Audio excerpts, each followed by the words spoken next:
So guys, welcome back to the Season 3, which is the Valentine season. We are turns to ban.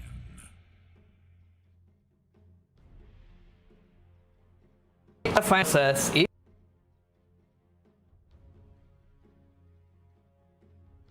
Yeah, man. No! I couldn't hear. I thought it's just me.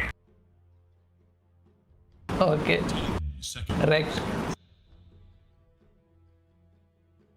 5 seconds remain.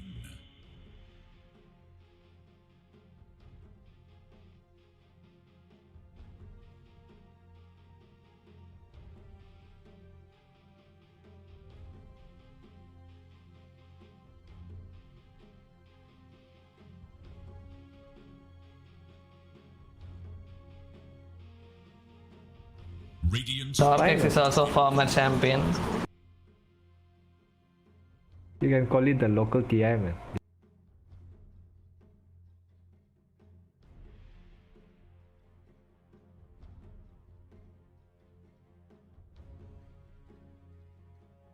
Ten seconds remain. 5 seconds remain. Dire must choose. Especially for the support, right? The squishy supports. Because he's gonna just spawn the Necros and the minions and send them and they'll just die. Radiant's turn to pick. Mirana.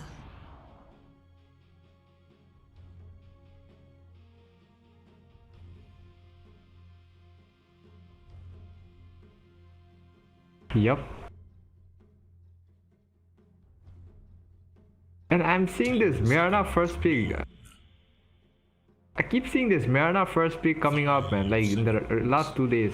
I mean, the team like, I don't know, discovering a new strat or what? What do you think about this?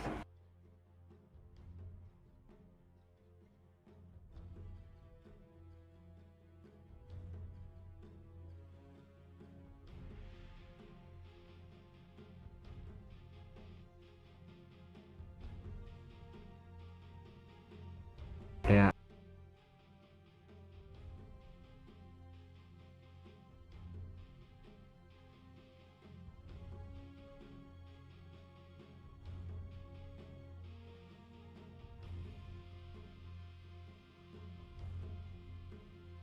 Yeah, and I would like to add one more thing, you know, Mirana is really good at like securing runes and then getting the bounties with like, if two heroes are like having a race towards a rune, you know, she can leap and then, you know, like just get it or deny it. So like, I've seen that it's pretty good, man.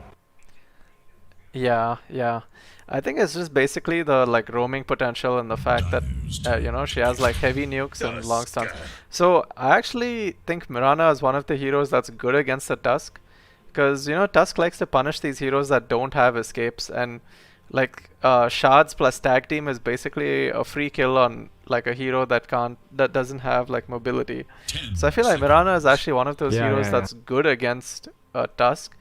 But obviously R4DG, like, dude, I know Senjin loves to do his homework about teams, and his drafts are always like on point. He knows exactly what the other team has been playing, what they like to play, and he likes to draft accordingly. So I feel like with his Tusk pickup, he probably has something in mind. My only concern about this lineup is that they don't have that much lockdown yet, you know? It's like how are you going to protect this Phoenix Egg? Especially from like a Mirana who can leap in with that extra attack speed and like, you know, chop. They can Ice Shard to prevent, I think, the melees from coming and hitting the egg directly. But yeah, with the range, Mirana. But as a pulse, you know, she has to close the gap, as well as like if she's in a close range, then her arrow is irrelevant. So a lot of factors come into play at least for now. I really like this Ursa pick. It's like Tusk is really annoying for supports who can't escape, but if you have a core who can't escape, oh my god, it's like lane lost basically. And I feel like having an Ursa that can, you know, jump over the shards when they're being aggressive is really nice. and even when he can pop his ult when, you know, the stun is about to hit and the punch is about to land. I think that's also really nice. Yeah, and I noticed one more thing. I've seen like in one game, you know, they like when they pick a Tusker and then versus like last time they played Alchemist versus a Tusker, right? And then one time it was like a Raid King, and then when you like rush your first item as a face boost, right? And since it's a support task, and then he's like rushing a, you know, the corrosion orb. So like they can like always keep the distance, you know, and then land extra hits on the support. So like I think the movement speed, you know, plays a really important factor in it, man. Speaking of movement speed, EZTI take out a Venomancer. They're like, we definitely want our movement speed. Slark ban. Raid King is still in the, what do you call? I think Raid King is pretty good with Tusker too, man. Yeah. His skeletons do proc tag team, if I'm not wrong. Tag team, yeah. And right now the two heroes, they don't like have any, what do you call, anti push. So Raid King, if they pick a Raid King, I think Raid King like keeps constantly pressuring the lane if they leave him like unattended, right? So yeah. Radiant must choose. Grimstroke. Oh my god, dude. I just recently played Phoenix against the Grimstroke. Holy shit, is that lane impossible. It's like, even if you pop your fire spirits, right, you can't throw them out if he uses his W on you. It's so annoying, dude. Like, you basically can't use anything, and your agility is so low that you can't even attack the spirits. And like, he basically stops all three of your spells. It's just so annoying, dude. And like I think Arsa and Grim is pretty scary, man. Inkswell into Arsa, you know, when he jumps in front, it's pretty scary, man. And then if he has an Orb of Venom, they can have a constant lockdown, and then Arsa slow. It's a pretty scary, you know, scary combo. Yeah. Dude, and what's even more terrifying is, you know, normally when you see like an Inkswell target running towards you, you're like, okay, I need to get out. You use like a spell to create some distance between y'all. But here, like, before you can use that spell, if he pops his like Phantom's Embrace onto you, like, you just can't get out, dude. And then you have an Ursa with... Muted, yeah. Yeah, it's... Oh my god, this lane is so scary. But I guess at least with this pick, they've kind of revealed the lanes a little bit. It's probably gonna be Grim Ursa bottom and a Mirana top, right? Do you think they'd go for something unconventional like a mid Mirana? I feel like Mirana pause 4 is pretty fine, and since they pick a Grim, they can like even pick a Beastmaster or like a single target hero like Doom for the off lane, because it's pretty fine. Even if they lose the lane, you know, like if they can pull off a combo like Roar into Grim's Soulbind or like a Doom or something like that, I think it's pretty okay, man. Radiant's turn to pick. Mars. It's a Mars. So I was actually gonna say even a Batrider probably sounds really good with Grim Bat. Yep. We saw that combo earlier once, right? We were watching one game, man. Twice, dude, twice. My team actually did it once, and then you guys did it. In fact, we actually did it. We actually did it against. Playing the bat. We actually did it against EZTI actually, so it'd be really funny if they pull it out now. I think they'll be having a flashback. Yeah, and then, if I'm not wrong, the other team was Team No Valentine did it against us too, actually. Radiant's turn to ban. Wraith King. A Raid King, I was thinking they might pick a Raid King though. But I still feel like since they pick a Grim, they had like a good chance to pick a, you know, a single target hero like Doom or like Beastmaster. I'm wondering why they decided to pick this Mars. Maybe they like, I've seen this combo Mirana into Mars a lot of times, but I mean, at least for this game, don't you think like a single target would have got way more out of it, you know, like after the laning phase? Yeah, probably, but I don't know, dude. Maybe they have some strategy that they've come in mind with. Because honestly, I'm not sure how I feel about this Wraith King pick. Because Grim is actually really good against like a lot of units. And Ursa is obviously going to go Battle Fury, so he's going to be able to wipe out skeletons too. And Mars, well, Mars is really good against Windrunner. And also, like, his God's Rebuke is probably going to kill all the skeletons too in one hit.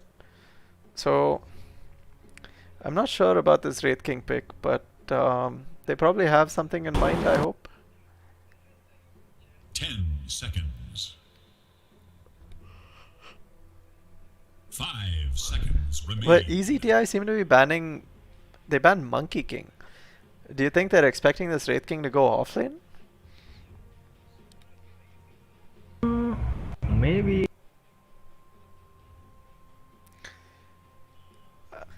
What would you draft here for R4DG? You have an offlane pick left, and I guess EZTI have a mid. So what do you think you'd get something to counter the heroes they have, or something that fits in with your draft?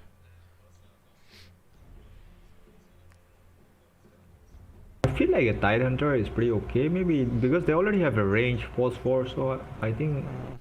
But I don't know, man. I'm not so sure about it. But like Tide has a debuff, right? And then Yeah. But I'm not sure. I don't think the Tide debuff removes Grimstroke's Phantom, dude. I think that stays on. What about? Radiant must choose. Yeah, but I feel like he can always pull out the Ravage, right? As soon as he reaches the 600 damage threshold.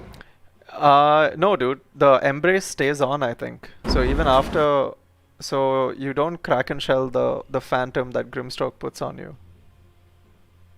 10 seconds. Okay, what about an Underlord? Do you think Underlord is good? Yeah, The pit yeah. is pretty good, I think. I Versus really an like Ursa. Underlord. I think Underlord would be my pick, I think. Because you need something to protect the egg. It gives you that nice AoE catch.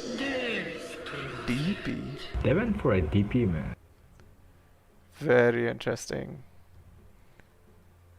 The way I see it right now, see the two range heroes, they are like really hard to kill, man. And then either the Wind Ranger or the DP can go mid, and then they can just switch lanes. So for them, it's pretty okay, you know. Whichever hero goes to like mid or off. I mean, that's how I see it. Dude, I feel like they're gonna try like Focus Fire plus Shards. I mean, tag team. Yeah, that's pretty good, man. Like, Dude, that's scary, Checker, dude. close That's gap. so much damage. and yeah. Ember Spirit. Ember Spirit.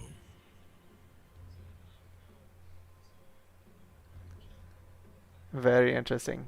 I think my only issue here is I don't know how they're gonna hit the egg so much, but and they don't really have many combos with the Grimstroke, right? Like they have literally nothing that'll work with like True that. the True that. Grimstroke ult. But aside from that, they do have Man, like to be some very honest- strong laners, and they have a lot of players playing like very, very comfortable heroes. So it'll be really interesting to see how they execute this draft. Man, but to be honest, I like this R4DG draft better, at least for now, man. On paper, it looks much better. But let's see how it goes, man. 5 Yeah, me too, dude. Even I like R4DG for this game. I really like this offlane Windrunner also. I think I think he's gonna have a really good lane.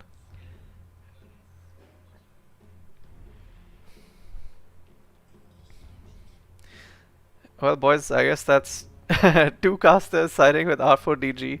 Maybe Verlin will pick EZTI to try and balance this out a bit. Yep, I might go for the Ace and D's ETA guys over here. Yeah, but also for everyone watching, we do have a lot of giveaways coming out today. We have 3 sets that we're going to be giving away, if I'm not mistaken. So just stay tuned. We will ask questions during long pauses, because it's almost inevitable that there'll be pauses. So during these pauses, just make sure your TNDL trivia is up to date, and good luck. May the best man win.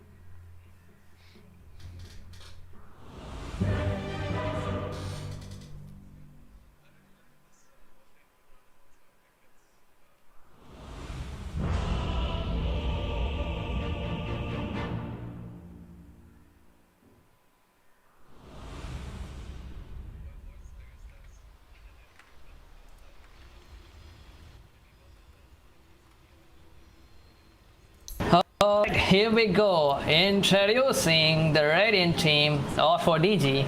Arjunan playing out his Dead Prophet. Senjin onto his Tusk. Tori of Potion 5 playing out his Phoenix. Armin Daiki aka RC Assassin is playing out his Wind Ranger. And finally, Chopper Baban aka Shu is playing out his Viking. Now coming back to the Diet team, it's an easy TI guys. Fearless aka Anxiety Ganesha playing out his Ursa. Mini aka Devoid onto his Mars, onto his Mirana. Dosage aka Osho Panda playing out his Grimstroke. And finally Dark X onto his Ember Spirit.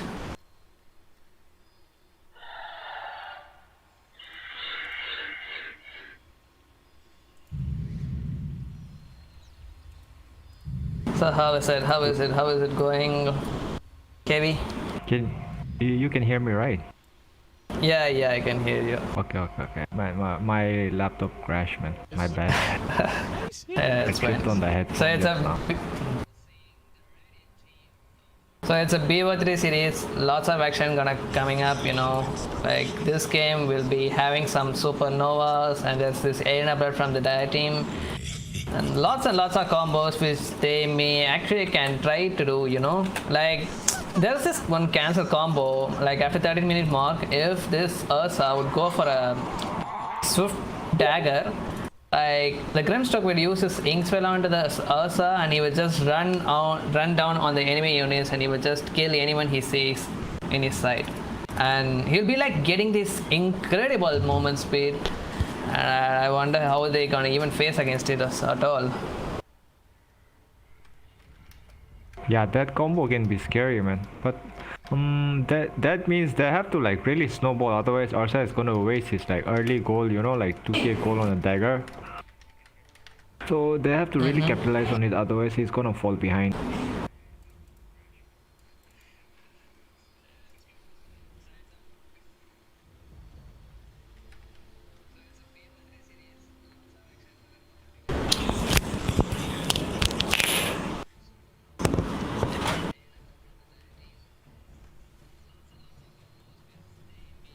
A flash of inspiration.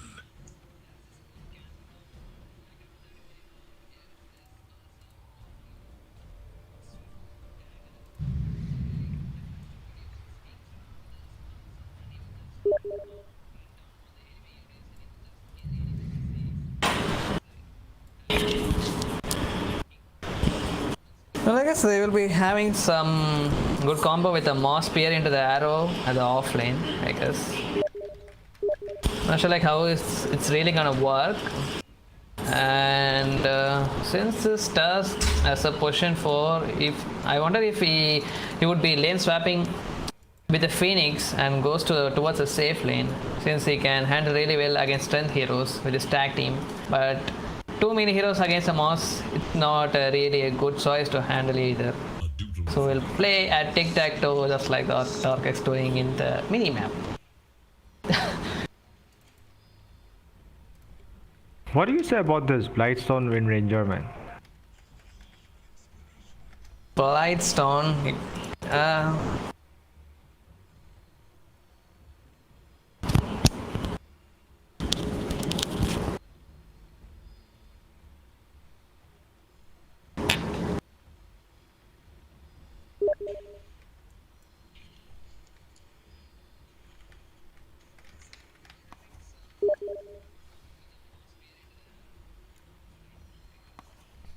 Both the teams just messing around, drawing diagrams on the mini-map.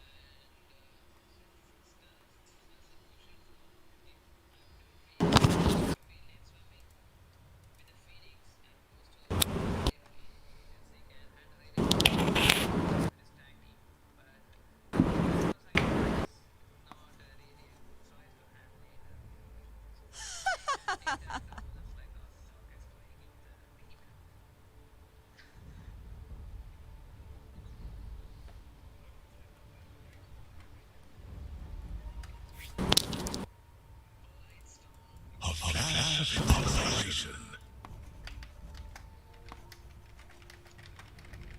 They have like lots of heals also on the side of Radiant team, so I think Ember could go for a vessel this game. Like the Phoenix Sunray, Dead Prophet Spirit Siphon, Viking's passive. No. All this scribblings in the minimap, it's gonna blow up our PC in a while, thanks to these people. I might even down for a crash. It's fine, man. It's not fine for my laptop, bro.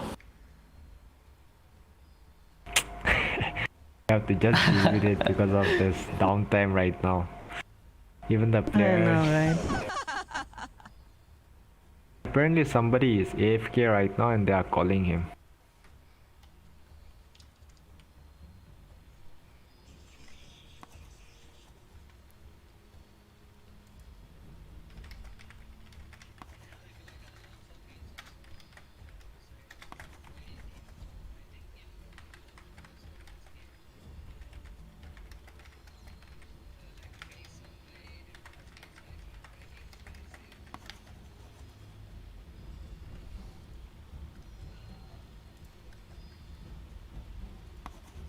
Alright, finally, the lower bracket quarterfinals is gonna start. It's R4DG versus It's an Easy TI, guys. Commencing. Could be worse. Oh wait, no. Will they go for the first player? I wonder though. I mean, they can. They have like that team have an arrow setup, and this guy's with a melee tusk who started up with a boot, brown boot. I feel like Dire has got a better chance of getting a first blood with the arrow into Inkswell, into Mars. Mars went for the God's Rebuke, but I don't think they are gonna encounter each other.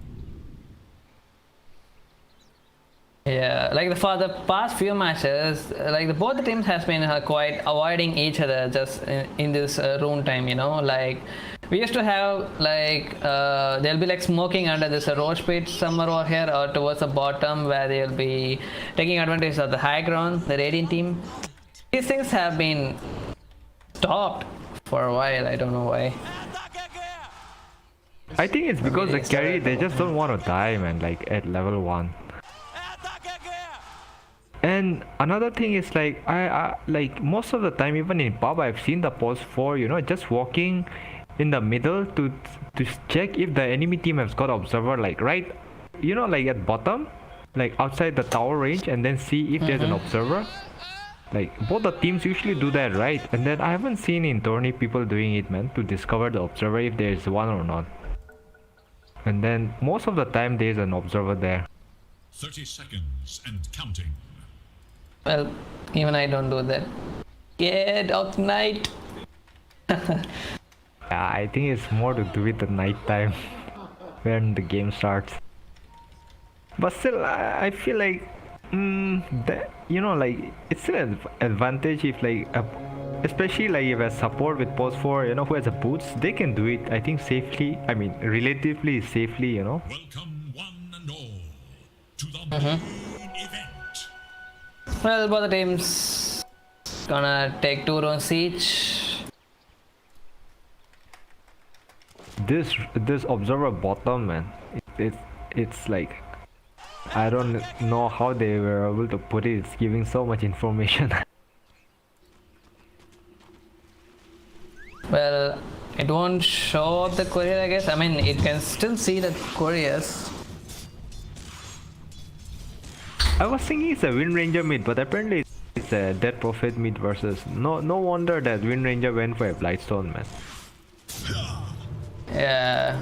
Apparently this guy is the mid player, Arjunan, so he decided to play his DP against his Ember Spirit. And Wind Ranger is good. I mean, this is the one kind of a hero where after one item you can just start killing in the lane, and this hero, she just doesn't die in the lane either. She doesn't die, she has an escape mechanism, and she will deal a lot of damage. She has this nuke damage power shot also, you know. I don't know, man. I'm not sure like how they're gonna even deal with this guy. But if Grimstock would even try to do one misplay over here, they're gonna deal up a lot of damage with the tag team combo. That's what has been going till now. You know, like this is the old OG strat when Seb and Saksha used to do this. Like Saksha used to play the Tusk and Seb as the Wind Ranger.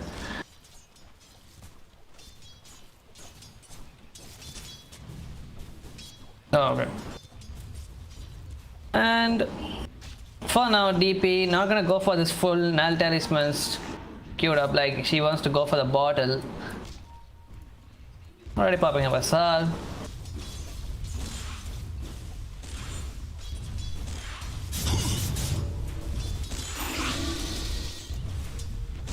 Try to do a few of pulls over here, but Osho gonna get caught up by this tag team over here. Senjin trying to manage to get a kill on this Grimstock over here. Used to stock of it just to make the showdown. Arrow down, not gonna connect, but still. And Ganesha trying to get a written kill onto this Wind Ranger. If somehow she doesn't have the Wind Ranger in less than 1 second, but she managed to get this Wind Ranger at this right time, and she's gonna survive. Aussie Assassin. Kind of a clutch. Can't say it's a clutch move, but there is a tag team now. Oh my god, both of them gonna die. As well as the arrow pricked us right at the face. Weird. Let us fight. I don't mind if I do. Seems like Phoenix also died at the bottom when this fight was happening at the top. Maybe it's a spear into arrow combo. I'm kinda quite low, but he's pretty persistent about getting his bottle instead of some other quality resources. Anyway. Okay, nice. Made sure to kill this Phoenix once again. Who doesn't have the TP anymore since he died like twice. And he would make sure to get a kill on this mouse as well.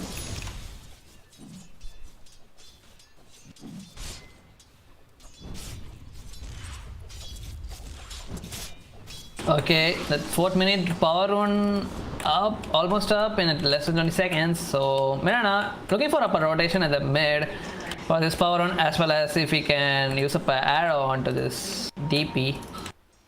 She's already quite low as well, and does have a shearing chain level 1 up. Oh yeah, arrow probably gonna connect, and there's a flame guard into the damage. The damage was nearly enough. Made sure to get a kill on this TP. Senjin tried to do up a rotation to with snowball save, but he couldn't manage to do so. Ember just picked up a haste rune, huh? Yeah, she died. Like Mirana rotated mid. She enchained arrow. I can't do anything about that. Yeah, that's what we were talking about in draft about. Wait, what? Why did she cancel her TP? What? Oh my god. Okay, that could have been a click by him, I guess. I mean, this is sometimes I used to do actually. She accidentally canceled the TP thinking that she already reached the lane. But at the bottom, once again, Phoenix gonna get killed by the madness. Already reaching level 4, this Mirana dude, 4th minute mark, a push for reaching level 4 already, nearly sticking to his lane, along with his offlaner who's already level 4, almost level 5 too. Okay, the first rune time coming up. Rune of haste. Water base haste, just gonna refill his bottle once again, Dark Axe. Oh, Okay, going on to this, breaking at the bottom over here, Pot with Stick Charge, Ray Blast, Mini. Still trying to get a kill on this breaking before he's gonna go anywhere at all, but that is a Starfall coming up from the Mirana who maxed it up, and breaking will go down in this fight. Oh, they made sure to get a kill on this Grimstroke. Oh, in Daiki, I mean also the Assassin. Storm. this game Mirana is making really good rotations, man. Like she's rotating mid, securing mid lane, and then securing bottom. She's securing 2 lanes at the same time, man. Yeah, and guess what? She's once again rotating towards mid since it's the next power run time coming up. And just like I said, you know, Dark Axe is queued up for a vessel, which is really good against this matchup. You know, the 3 heals. That is true. And I feel like since Mirana is like playing in the offlane, maybe they should have like placed an observer on the right side of the river because like he's coming from that side, right? Maybe that would have been like a bit better maybe, but I guess. Oh, before that, at the top, Snowball, tag team, Shackle is there and could have already used up the arrow, so now we make sure to get a kill on this Ursa already.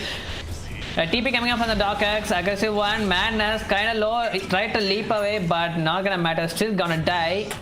And even with this rotation, not anyone of the rating team have yet dead so far. I'm not sure like why he's gonna use up a snowball right now, but can he actually manage to survive? That's how stick up, but the sleight of hit damage is there. Shearing Chains on the RC Assassin, but that's a wind run.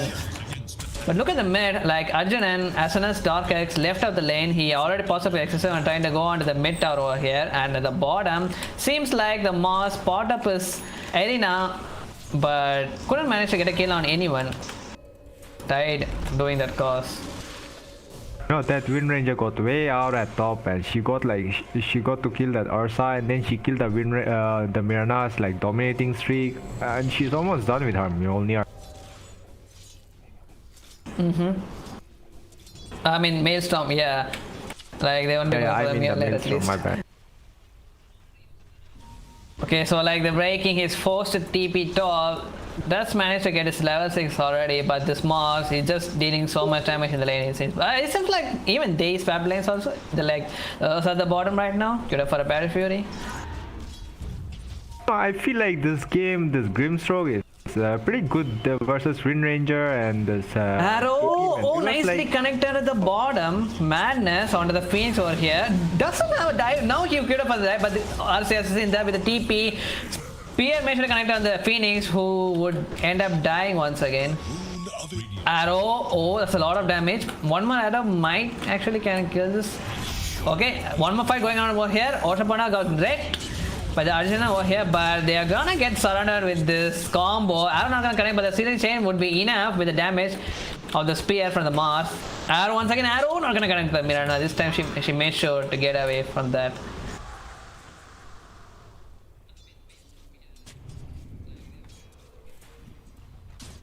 This Grim with our Soulbind can like always catch the DP and the Wind Ranger, you know, when they're trying to like, and when DP pops her SS, and then at that time Ursa or like Mars can close the gap and kill her.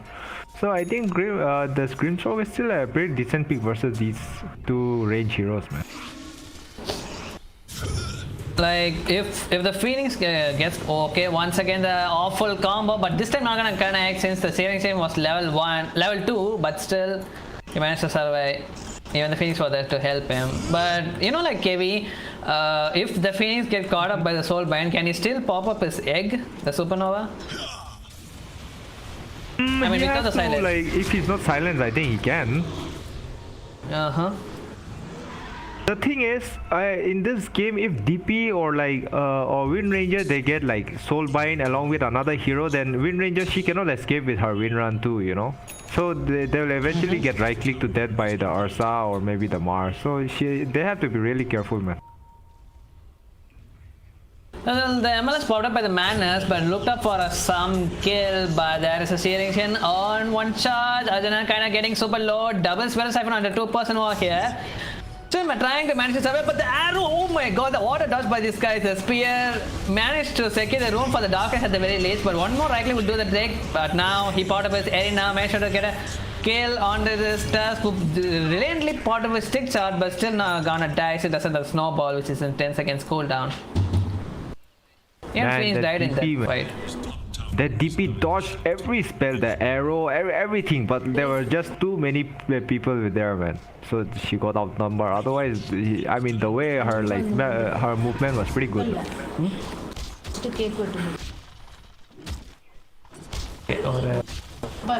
Not famous. There is little hope for Dire's middle tower. Meanwhile, Red King is making an armlet. He's almost done with his armlet. He's like 50 gold away. He one more creep and then he'll be done. I think armlet is a pretty good, decent item this game. Meanwhile, Dire, they are converging bottom to take the tower since their top tower is already gone. And Ursa is making a Battle Fury. earlier we were assuming he's gonna make a dagger, you know, but Yeah, Tino Another already fight know, but the picking up Senior is there. Sunraying to heal him up. Tag team with the Warriors. But we got silence. Dark X. He's gonna go down with no help. But Manus was there. Mentioned to get a kill in Phoenix. Which of pops with 6. I think he didn't even reach his level 6 yet. Or he did manage to reach his level 6. But he haven't picked up by X so far. Manus, he probably would go down also. But even in that, Pat carried the load. that what? shard was so beautiful, man. That shard was so beautiful, man. That Ember couldn't move, man. He just got stuck there. He couldn't move an inch, man. Red King, he had a hard lane, man, but now he's like top in the net world along with Arsa. Oh, instantly coming back to the fight, Dark X, he really want to punish on someone, but he has an armlet, his breaking, instantly getting bursted out his Ocean at the back line with the arena. A snowball going onto this Dark X once again, who just respawned back to the place, but there is a remnant out, but nowhere mind. There is a stack, a perfect shaker coming from the RC, as I said, even Egg has been popped, dropped down. Dark X, he's really gonna get tilted out of this death. And did you see what this Wind Ranger did? Like she straight away went for the Grim, and they know that they might have a hard time if Grim pop.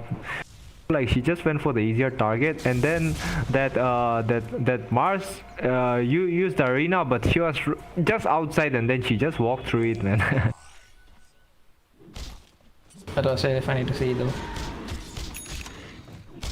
This Wind Ranger is doing so much as an offlaner, man. She won her lane, and then I don't know, she got the streak, Mirana streak, and then that perfect shackle even on the Ember. He might have escaped, but he got shackled. She's getting so much done in the map, man. And then because of her, like now this Red King is getting all the space in the world. He finished his armlet, and now he's making a, what do you call this thing? Radiance. Even though like the DP had a hard time thanks to the help of the Mirana, along with the Mirana, Ember managed to get a lot of kills on the DP. This Wind Ranger helping as a core, as a stand of the DP, you know. Okay, smoke coming up from the diet over here. Once again, I don't know how I'm gonna connect, but he's got shackled once again. Tag team. Oh my god, this guy got super slow thanks to the help of the tag team over there, so he couldn't even remnant out of the fight, and he would once again go down. Dark X. Got like a 30 minutes, bro. Got like a 13 minutes, man. What else do you want as an offlaner, man?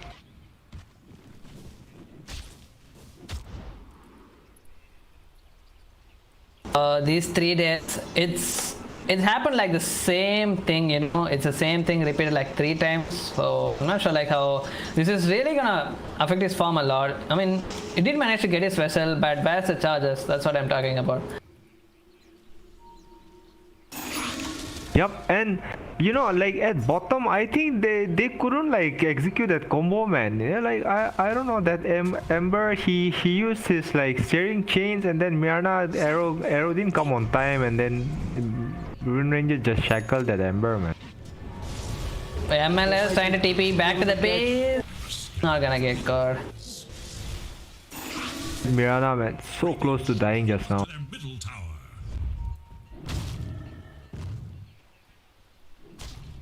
So they are making a counter movement. They are smoking and going bottom to take a fight. Are they deciding to fight? Mars just picked up a blink dagger, so they are deciding to fight. Arsa is not in Yeah, the this could be 5v5. Dire's bottom tower. Arsa just got his battle free, so they might be forgetting, but they don't want to go on the I'm gonna bait this. Okay, nice shearing chain, but snowball save. Made sure to save these guys out of this. The egg has been powered up already.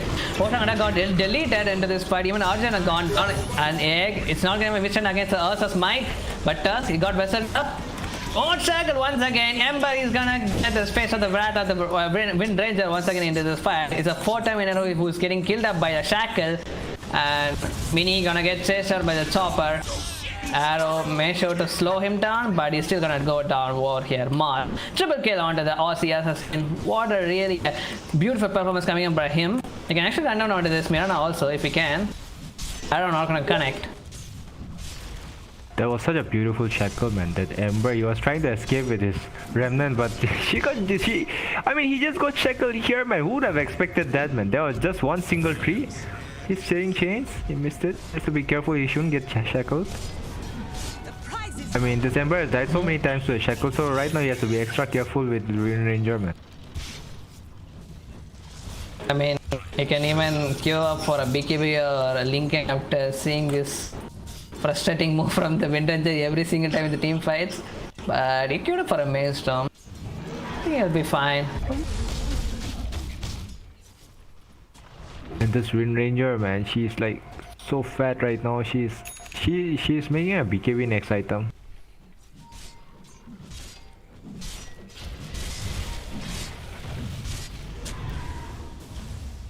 Very aggressive. It's an easy TI, guys. Kick for some kill with his Blink Arena combo. Okay, spearing. Not gonna connect on the tree over here. Snowball on top of the Osha Panda. Arena has been popped out, but still gonna go down though. Grimstroke. Oh my god, even after all this spells, Senjin, he's still gonna survive onto this one. MS already been committed. Dust, make sure to connect onto this guy, but there is a blink out from the D void. They can actually go for Roche, I guess. They might, but that was a bit weird, like, initiation by that Mars, man. Like, he blinked into and then tried to spear him into a tree that was so far away. I think they're gonna take the Roche so fast, man, with the tag team. And DP even popped her SS. And with lots of these heals, they can easily do this. And does he have a medallion? This Wind Ranger? No, yeah. No. It doesn't matter though, attacking is enough still. Because right now there's a lot of, I mean, there's a huge like bounty on her because of her streak, right? Yeah, she's practically carrying the game for them. Yeah, so if she dies, she's gonna give a shit ton of gold. That's why I think that's the reason maybe they're giving the Aegis to her.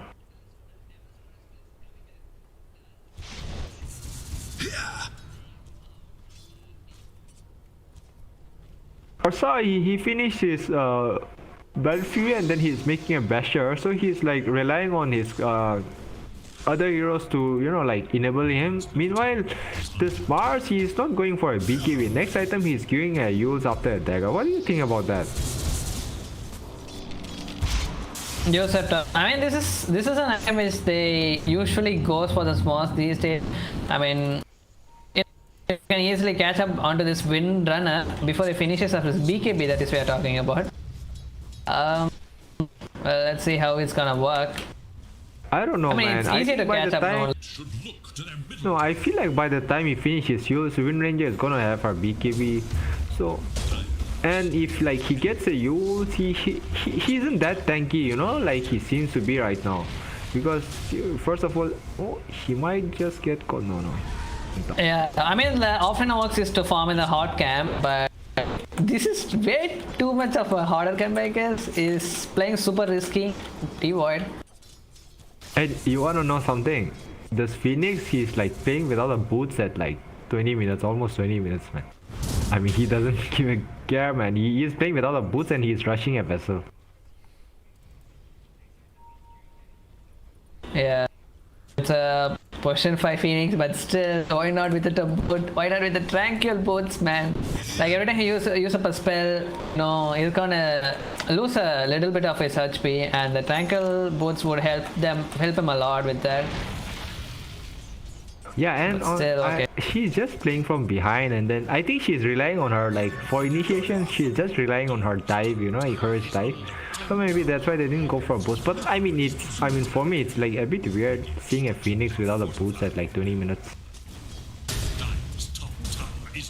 Meanwhile, this Radiance has been finished by a Raid King, and then he's like, oh, he's pushing really heavily.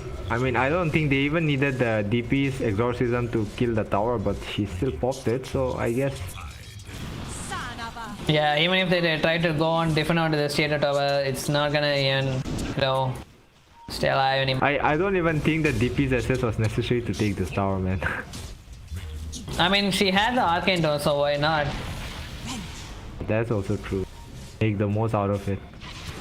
Mirana just used Gonna get caught again. Ember at the bottom of the Emblem Force perfectly timed. And this time he's gonna get caught. Still though, he's gonna tank all through this damage. Oh, he instantly gonna get snowball. It's a freaking bug. But anyway, egg has been popped up already. He's gonna get down. One more likely would not gonna do that since he survived. Phoenix or good stroke. He already gone down. Mirana, he will get down as well. Sandra with the heals as well as make sure to get a kill on this also. And one critical damage would make sure to pulverize on this Ursa. You know that fight? That fight, Tusker TP right after Wind Ranger, right? And then Soulbind was casted on Wind Ranger. But since she TP top, the other TP timer was so long that she only, you know, the Grimsword couldn't like Soulbind 2 heroes, man. Maybe that's why they were able to execute it so well. And then Phoenix on the last tick, he was able to pop the egg exploded, man. I mean, that was like... I feel like there are so many things that went in favor of the Radiant, man. And even after all of that, Orchestra still have a Sages, which is the funny part over here. Dire's middle tower is no more. I mean, right now, they are like... Wind Ranger Shackle is like their main source of disable, man. Getting so much done with just a single Shackle, man. 22-minute mark already at the tier 3 tower. It's already like 50 HP down so far, and he's gonna get down. It's destroyed already. But I'm not sure what they can really do about this. Sages is still up for the assassin. Phoenix kinda super low. They're not even trying to cut the waves either. I mean, the Rax is already gone. But this now, D-Boy trying to look up for a GP war here, who still have his ecosystem, but the arrow's not gonna connect. Instead, causes the BK, and it is gonna get expert, fearless, and Ganesh. Oh my god, this guy gonna get critted at top of his head over here. He's dead already, man.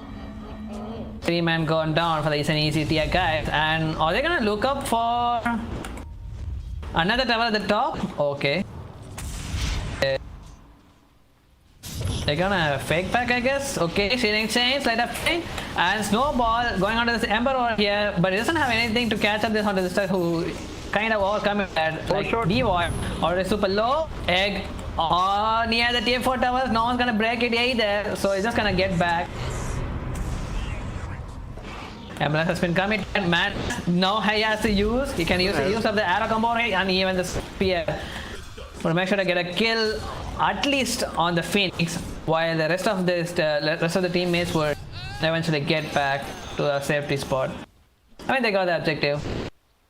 I feel like that egg was just a display of dominance, man. But like, he paid with his life.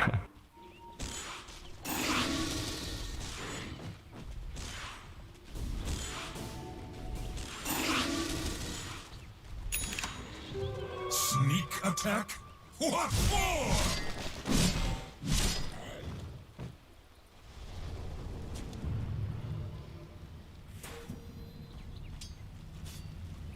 That Ember Spirit was earlier queuing for this thing, right? What do you call it? Yeah, BKB.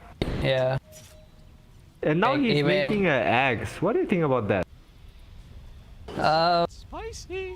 We know about Dark X. He is in a BKB clan, so yeah, why not? He wouldn't be going for the BKB. Why? Man, I feel like right now they have to Wind Rangers doing so much, man. They have to like take her out, you know, with a blind arrow or something into like chain stun her, and then if they can like burst her down before the fight starts, maybe, because like every time in a fight she has got enough firepower to like kill like 1 or 2 heroes by herself, man. Winter running towards Mirana. Probably gonna get dead thanks to the Walrus punch damage. Senjin.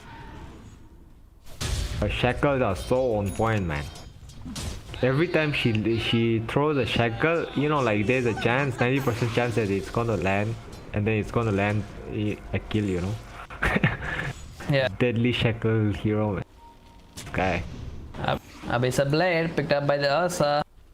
Not sure like how he's even gonna face against this Viking who's been dealing a ton of damage, and he even picked up a Heaven Salt, but all by himself. Yep, not to forget he has a halberd On and also controlling doesn't the- have a BKB. Yeah. He's gonna waste most of Ursa's like enraged duration, so For my coffers.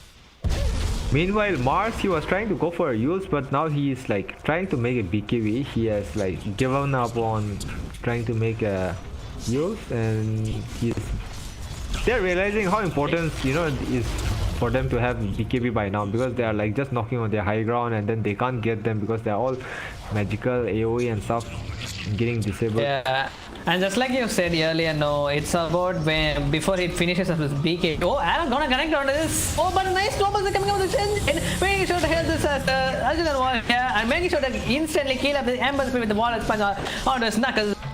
Oh my god. I feel like that Ember Spirit's positioning was a bit like bad, man. Maybe he should have been on the left side, because like he has to be aware that Maybe. Green Ranger is gonna throw a shackle, and then there are a lot of trees. Oh my god, he's gonna get healed up and instantly Abyssal the blade onto this Ursa, trying to get a kill on this Vindager at the very least, but he already put his interest to make sure to get a kill on this. Even has been power and the GG has been called. They really can't tolerate any more of this. Rani won't kill that from the Vindager. This is already super annoying. We probably even banned this hero for the next game. Very well played by the R4DG. Be moving up to the game 2 in a short break.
What's up, guys? Welcome to game 2 of R4DG versus EZTI.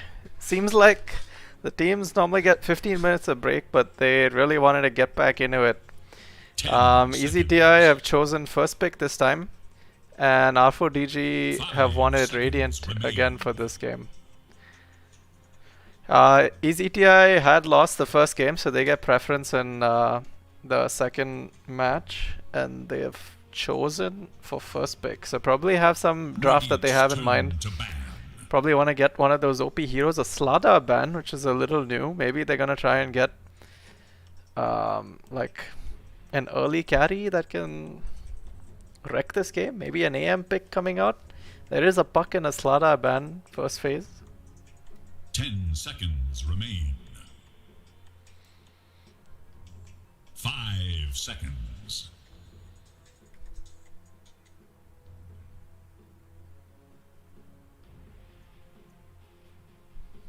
Dyer's turn to pick.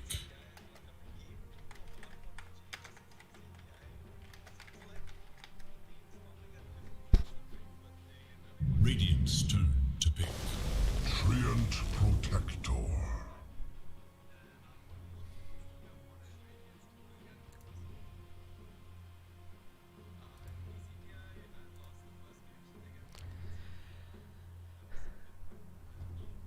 And at the same time, we get Void Spirit and OD ban from R4DG.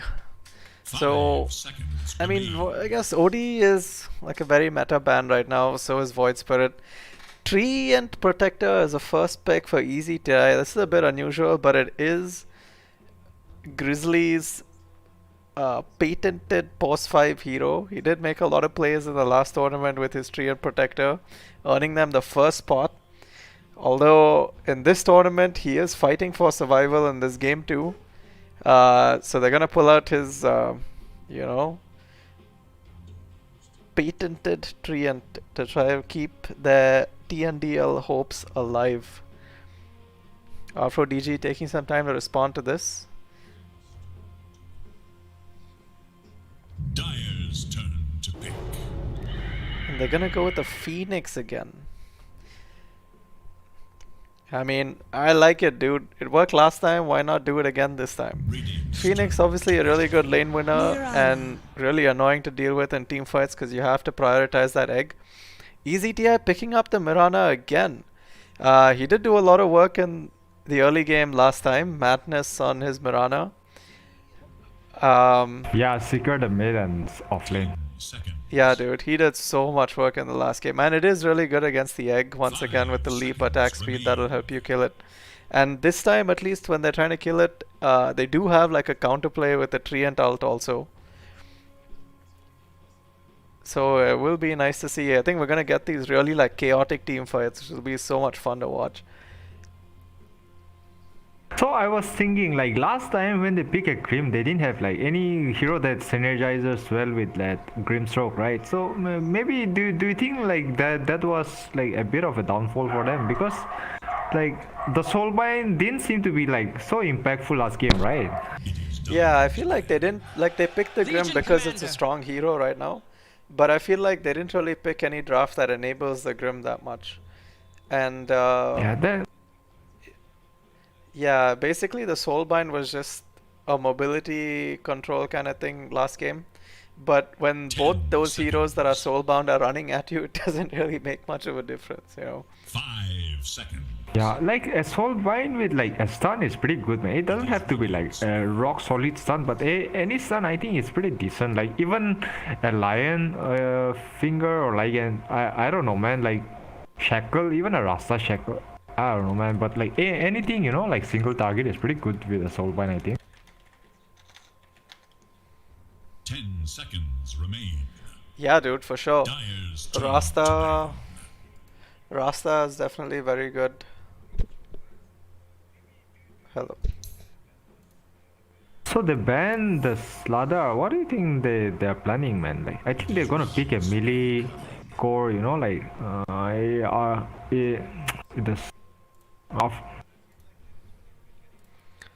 EZTI, I think they're gonna pick a melee core, you know. That's why they banned Slada, I guess. Seen that one coming. Yeah, maybe. I They even banned an Oracle, man. Yeah, I think they're just trying to secure. So they already have the LC to 10 kind of seconds remain. purge this arrow, right? So 5 seconds. Yeah.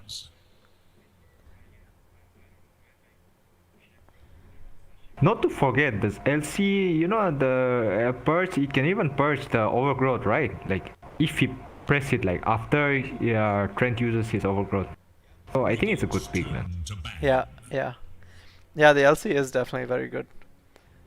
I wonder if we're gonna see like a support LC, dude. I really want to see like, you know, really fun things that happen in these drafts. But I mean, obviously, RC Assassin definitely the MVP from last game on his Windrunner. 10 seconds. And I'm pretty sure Definitely, LC man, is definitely. gonna be one of his. LC also, I think, is one of his Remain. signature heroes. Radiant's turn to pick. And the thing with LC lane is like, it's gonna be really aggressive, man. So, yeah, it will be interesting to watch. There will be a lot of like, you know, skirmishes happening. 10 seconds. 5 seconds remain. I feel like LC and Phoenix are also like two heroes that are really good at dealing with the treant in lane. You know, it's like Phoenix will pop a Fire Spirit on the tree. Phoenix will pop Fire Spirit on the treant, so he's not gonna get right clicks off. And if he's ever taking too much damage from the treant Q and Leech Seed, then he can just dive out of range, and you know, like the mobility isn't really a problem. Yeah, and then last game you saw, right, that Phoenix, he didn't even go for mobility item. Like at 20 minutes he didn't even have a boots. So maybe they might just like pull out something like that again, man. Yeah, maybe. I mean, for me, this is the first time I'm seeing like in this tourney, you know, the first hero that I'm seeing without the boots at like 20 minutes, man. Bounty hunter. Dude, I love this pickup. Now this is a bit weird. I love this pickup. I actually think it's so good. Like, the advantages of Mirana and Treant are that, you know, they're 10 just basically seconds remain. you never see them, right? Treant's in the trees, Mirana's running around between 5 lanes. seconds. But now you have someone who can follow the Mirana and keep chopping her all the time. And I feel like this bounty is such an annoying hero to deal with.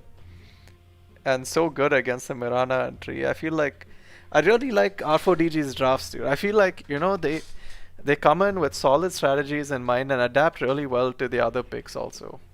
Radiant must choose.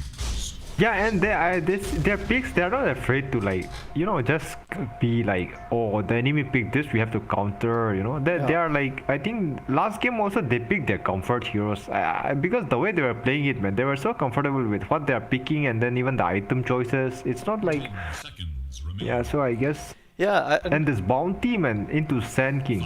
Just see, the three heroes, they get countered by one hero, man. Like track is gonna like mess up all these three heroes, man.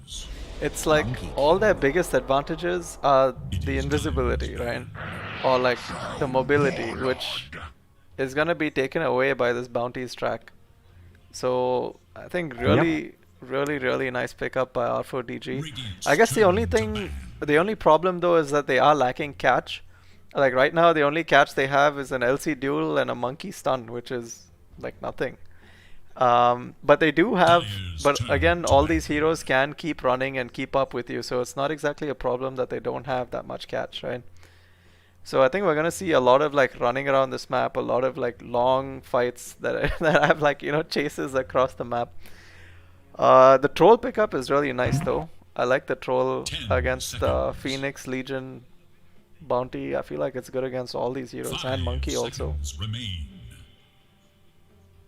What do you think about their lineup, like matchup, man? Who is going which lane? Because right now I feel like they're gonna send either LC mid or maybe, I don't know, man.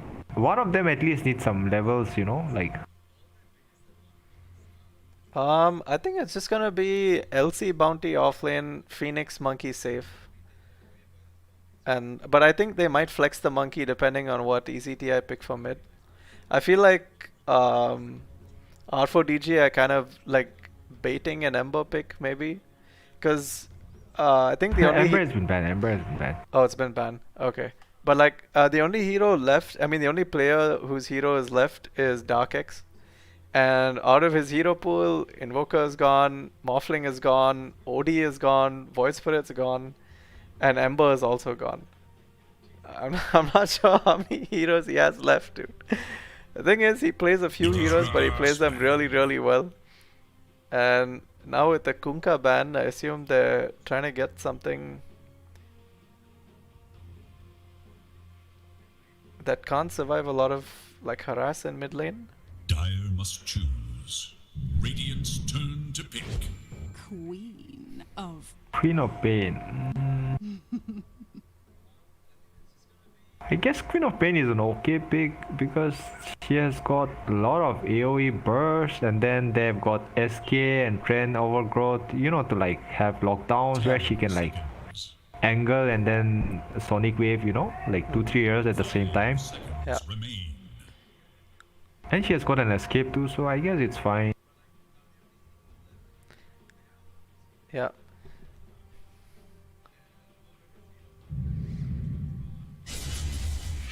Select your hero. Shadow Fee. Ultimate choice. How is I mean, Co-op versus SF? I think, I feel like SF wins co-op lanes. I mean, co-op wins SF lane, right? yeah, like a year back it was like this because I mean, they didn't have this mango tactic, right? So Cobb usually like will just spam poison, and then SF doesn't have like a lot of HP, so like he gets taken down with the spam. But now like SF, they go for the mango build, and then they'll just the first wave they'll just try to gain the XP, and then yeah. But I think mostly it even comes to, you know, the player, man. How the first wave is like really important, at least in this matchup, man. But I feel like SF generally suffers against heroes that have like high damage nukes, right? Like your Zeus, Lina, Quap, like these kind of heroes, and especially Quap just drops a dagger on you, and like you can't do anything in lane, dude. Like you can't stand there. You basically just have to raise the waves and then go jungle. But even if you go jungle, like this Quap can chase you, so it's not like you're safe even there. So, but And obviously. Yeah, go on, bro. I'll say after this. No, it's just like, I mean, obviously they picked the SF after the co-op, so they must have some strategy in mind. Maybe they are just so confident with their SF, man. Dude, do you think Some we'll people see do that. like, you know, the old school like Greaves SF? Nah, man. 90% chance it's gonna be Yules. And not to forget, they've got a Mirana, you know, like last time, who's gonna like, I mean, an arrow is like 90% sure kill, man, with a co-op. So he has to be really careful during the 4 minutes bounties, and then every time Mirana is missing. Because if Mirana lands an arrow, SF is like really in a bad place. That's all I know, man. Alright, just gonna do a quick introduction for the teams again. We have Captain Senjin on his Don't bounty worry, hunter. I'm back, bro. Oh, you. We have Story Hello, of sir, Pause I'm 5 back. on LC. I think this is a support LC, dude. Yeah, this is a support LC. Where an offlane Phoenix and a mid SF. a gift from the night. I'll do a quick restart, okay? I can't move the camera. Okay, so Haven't seen something like this in my career so far. It's Potion 5 LC. What do you think about this, doggy? I like it, dude. I was just saying how, you know, I wanted to see something different and I wanted to see a support LC, and they did it. I feel like, I mean, I hope he's been practicing it a lot. I think it is really good because he offers a lot of harass in lane where he can sustain with his E, and then he can also just purge off anyone that gets arrowed. And in a Monkey King lane, I think he allows you to be extra aggressive. And he's already started with the sentry, so the Sand King can't like sit in lane with Sandstorm and stuff because the monkey is just gonna zone them out. Trained hard to get here. It's time for the final fight. Okay, once again with no fight, the two teams will get 2 rounds each. I thought like this once again he would be going for the Phoenix fight, but there's LC. Maybe like, don't you think like it's a misclick by the teammates? No, dude, no. Like, you know, the assassin really plays a wonderful LC. I mean, maybe, but I don't think they're gonna misclick like that, dude. I have a feeling this is the strategy they came with in mind. Because they picked it in the first phase, and I'm pretty sure this is what they were going for.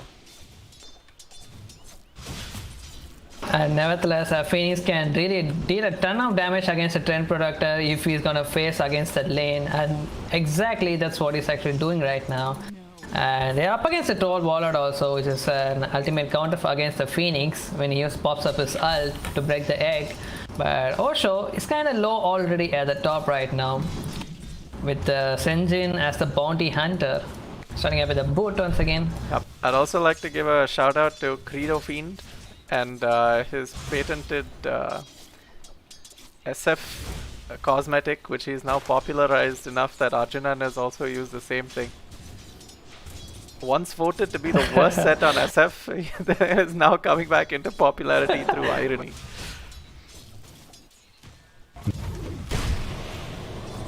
Okay, Yeah. already at the bottom. All Rus. You okay now, bro? KV? Nah, I was just talking about the set. Anyways, like Oh, wow. Someone lays blame. this LC man, Oh. like a boss fight He's LC. totally zoning out the two heroes all by himself, and he still haven't even picked up the dispel. Oh my god, the arrow! Oh my god, patience madness! arrow. This is the guy.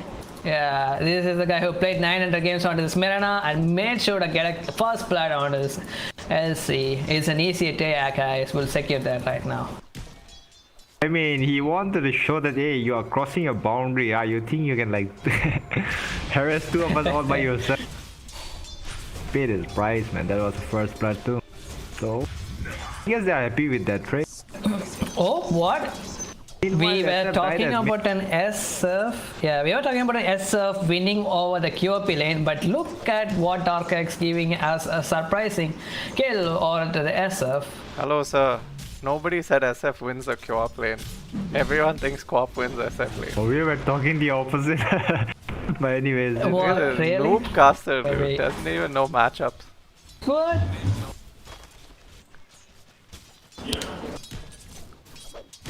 I mean, doesn't SF usually wins against the QRP? Maybe in my bracket, I guess.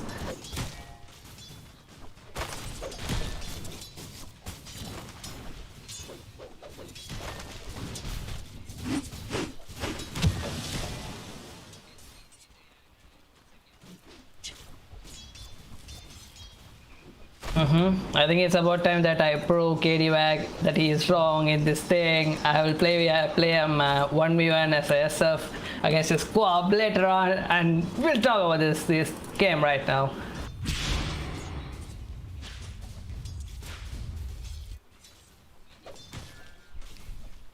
Top, I Into think, arrow like- combo.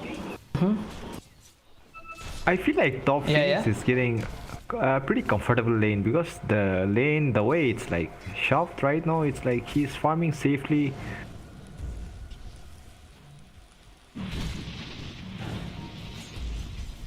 Like the Meanwhile, troll, he does farm have the range. Oh yeah, once again there was heavy rotation coming from the both team. Okay, oh my god, double leap over here. Single race managed to connect, even the second race is there, but what? Denied. Senjin, really well played by Wonderful. him. Yeah, like the Darkos, he almost killed that SF over there. Okay, arrow not gonna connect, but he would manage to deny it right now. Denied. That was a good deny, man.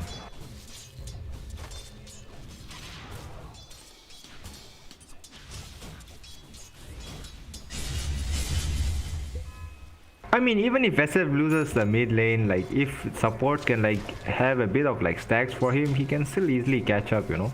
So I guess like as long as he doesn't like keep dying back to back, it's okay because SF is still like he is a pretty efficient farmer, man. On the hunt for radiant forces. And now he's Already like spawned up. Dire's middle tower is under he's at his like he has level 3 race, so he can clear the creep wave, go NC, repeat cycle, and then so he's gonna show minimum time on the map, you know, in the lane. So I think now he's alright. Try to dive under.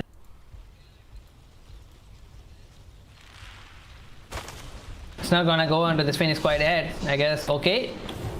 He might. Oh, he had a dive, man. Yeah, I just got it back now. That Phoenix is already pinging that he put a sentry here because he saw him placing the sentry, so it might just get, but it's just a sentry, so I guess it's.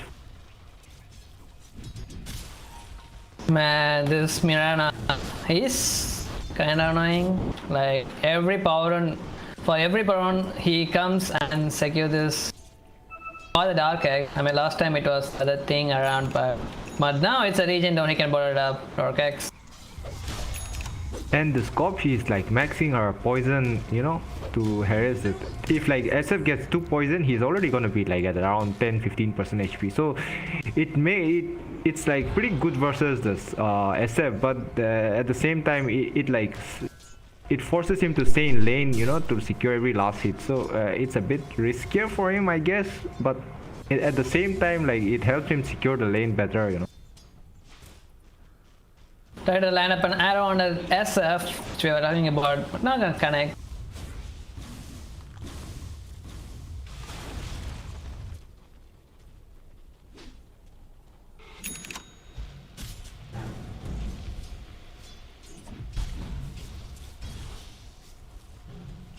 This time, like Mirana, in the last game, he went for a U scepter since Ember was already made the vessel by 30-minute mark.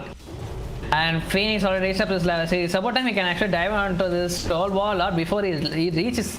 I mean, he gets his battle trance, but it seems he's still thinking about it. Doesn't have the 5 spits yet for the damage. By the way, this SF is queuing the first item as a Boots of Trial, so that means like he's gonna be like left with like 100 HP for quite a long time, 1000 HP. Look at this, lots of stacks for the SK, which he stacked under their own jungle or the Radiant, and he already took it, everything. Dropped on a sentry, engine. Going to this SK, can actually gonna kill. I mean, it's just a level 3. For that top, egg has been dropped down. Make sure to get a kill on this Trend Protect, but Dark X, even is kinda low, but he bought up with a Sonic Wave, and I thought that Troll will get the kill still, but Dark X managed to get it, and would pop up his regen back to the lane once again. That is so fortunate for him, man. Like he expended all his skills, 0 mana, 0 HP, and then he came back. Like he had a ring of Oh no, SF! I think it's quite a weird person over here. They were wonderfully played, man. He faked his requiem and then they just backed down. And he even had a Invi rune. He could have popped it anytime by now.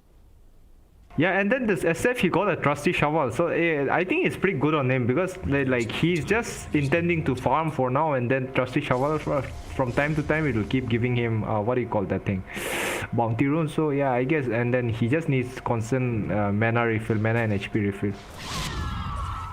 But it doesn't even give me a single bounty rune whenever I played a support and picked up a shovel. What the hell?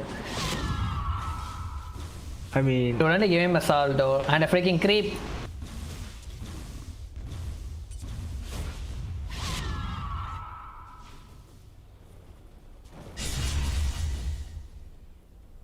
He queued up for a travel, this SR. What do you think about this pickup, bro?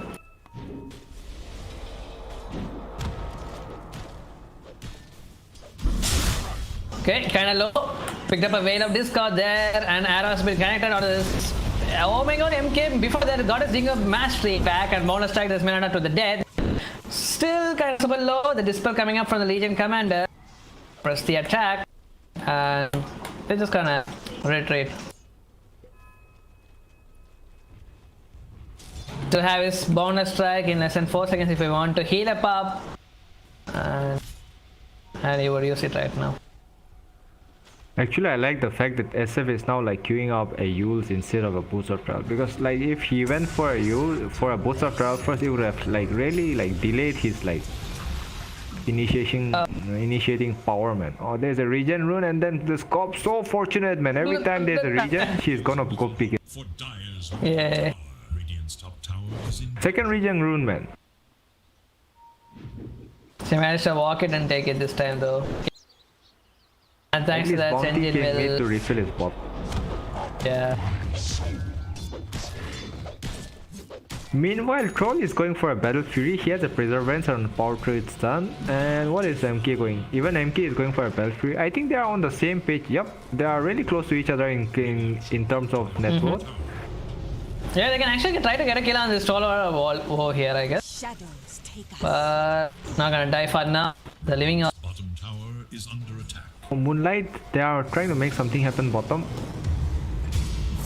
Yeah, better going on. And LC got okay, so pushing LC. The top Battleaxe has been committed, and I guess he's gonna go down even if they try to do anything either. And Darkex once again with the rotations made get a kill on the Senjin as well. Body Hunter on down. Under attack. SF is like 100 gold away from his Yules, man. He might sell something, or no, he's gonna clear this small cam and then he's gonna finish it. Fortified structures against attack. SF is done with his Yules here. They might just smoke or try to make something happen. Or he might just try to kill this. No. Fortified their structures against attack. This kill.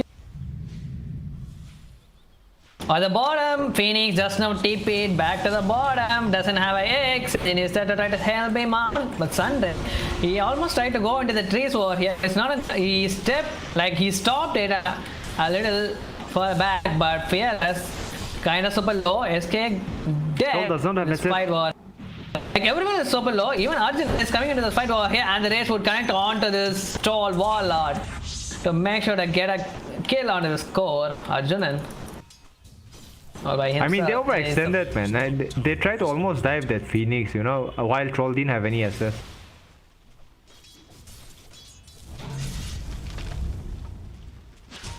I think they were doing pretty good, and then suddenly, I don't know, man, the three of them died together at bottom. I don't think that was good for them, but I guess it's, you know, happens. Yeah, right, dude. They really had a wonderful time, but with this kind of weird positioning in the fight, it kind of backfired them already. They smoked top. They're trying to kill this MK, but MK is on the trees, and he just broke that Mirna's Radiant smoke. look to their middle tower. Monkey has to be careful because there are three of them at top, and that Cop has got enough burst and a DD rune in his bottle to kill this MK, so he has to be a bit careful. And Shadowfiend wanna reveal out his Yule Scepter with a smoke play over here. Still patiently waiting out of this high near the road spaces. They don't have the vision over this high ground, but Mirana, is he gonna get caught? Is he gonna get Yule? Make sure to get a Yule. He can knock it out. So he's spotted the SK at the backlines over here, but now he will dispel, try to dispel, but that is the damage coming up with the Dark Egg, but no, never mind. He's still gonna get healed. Even MK trying to help out on this one. Dark Egg, will he die? Yeah, that's a shuriken toss coming on the Senjin. Nicely well played by this guy. And Phoenix running down on the Strand Protector, who still doesn't have a overgrowth, haven't reached up his level 6 yet. And our CR would make sure to even pop up his egg for this one kill. It's a push 5, but okay.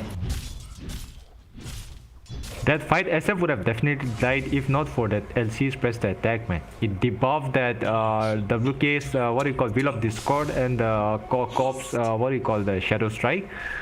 Otherwise, SF would have like definitely gone down in that engagement, man. Post 5 LC is working out for them at least. Yep. And even Cop is for like, Yule Scepter. Radiant's middle tower. and even this copy, he's almost done with his Orchid, you know, so they have to be careful about this. This is like another, what do you call, power spike for the Scop. They might try to smoke as soon as she finishes her Orchid. But the thing is, right now, this Radiant, you know, I think every time they get a kill with tracks, you know, they are getting ahead because of it, man. And then, like, 2 fights, they won, like, they kill, like, 3 heroes 2 times. So, like, the tracks, I mean, I think it, yeah, it gives them a lot of advantage, man. Scanning for enemies. Dire are scanning for enemies. Not gonna connect the arrow. He was already in the invisible state. Bounty Hunter. Already part of this MLS, but they already knew about this since he already tracked one of the Dire team player. Yeah, Darkest got tracked. They're just gonna wait onto this one. They already spotted this troll at the bottom. Are they gonna go for him? Nope. SF finishes Travels. Thought he would go for the Blink Dagger.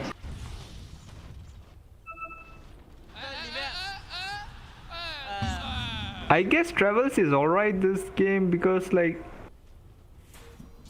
he's having a decent farm and then he's not getting. I mean, I think he's having like a good time, and I mean he would have had a worse lane man like if you see at this matchup, but I mean he had like a decent farm, so he's going for a bit greedy. If he is eventually gonna pay off because he has a boost. Oh no, QOP. He's gonna get duel, but the Orchid is there. Is he gonna? Oh my god, LC, is he gonna duel? Make sure to safely escape from that. He juked around that one freaking single tree at this river bend, but LC is gonna die. Madness with the stop fall. The damage was not enough. He's gonna get even now.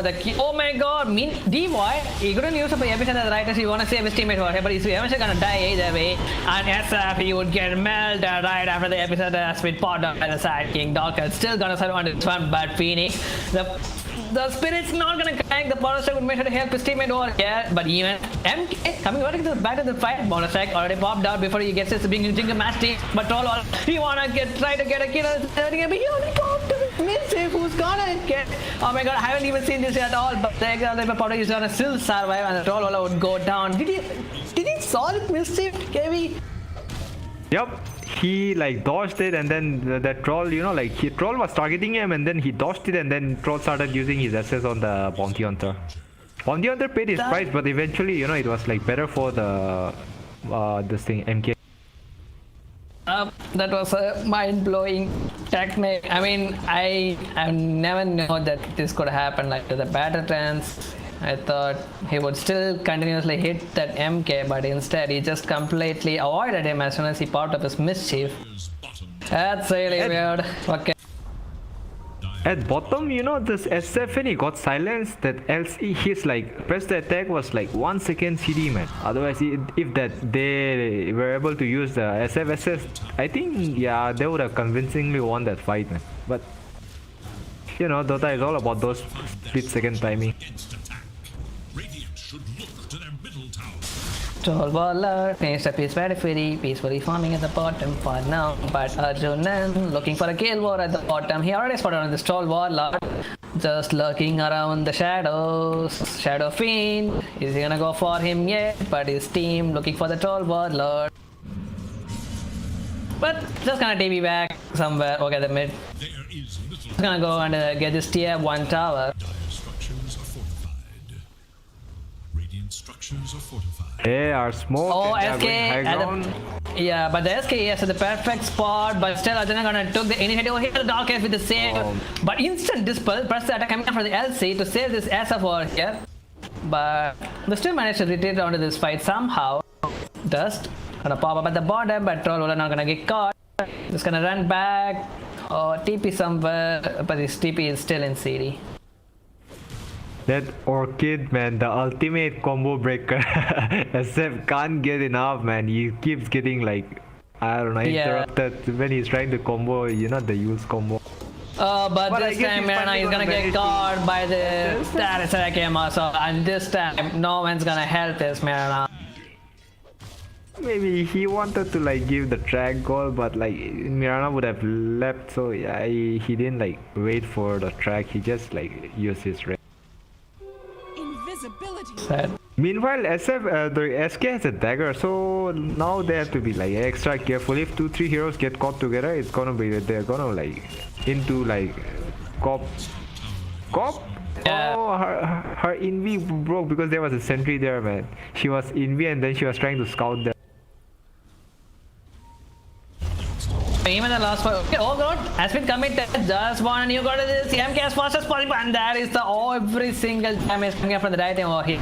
Orchid on the Phoenix, instantly dispelled by the story of Ocean 5. Stroll Warlord even coming back to this fight over here, but they can actually go for it. Like the MK is down for the next 35 seconds. Doesn't have his ult either, which he got wrecked just now. Right now for Radiant, taking mid is like a priority, but if they are going on that Radiant's tower mid, they have to like fully commit because they have got a trend. If they go half-heartedly, he's just gonna heal it back to full HP, you know. And then right now MK trying to chip it is not gonna work. So yeah, that was a bit misplay, but I guess MK is still leading in network. Easy shot.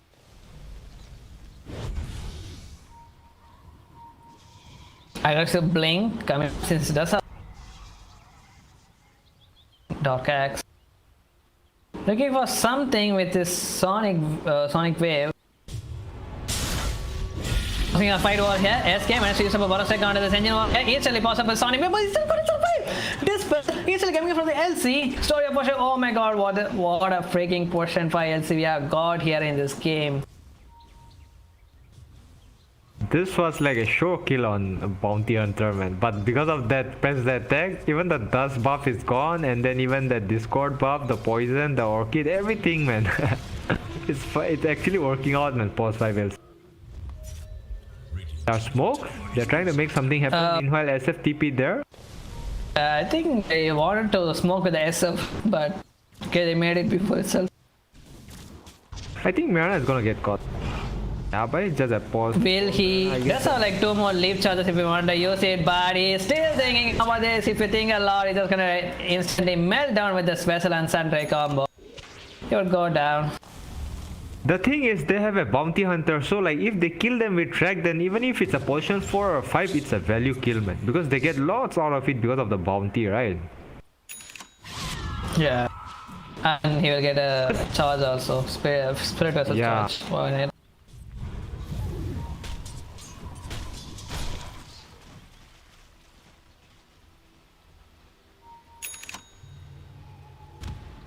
Team Dire still managing somehow to defend this tier 1 tower with the help of the trend protector, but Osho Panda is doing his thing, you know.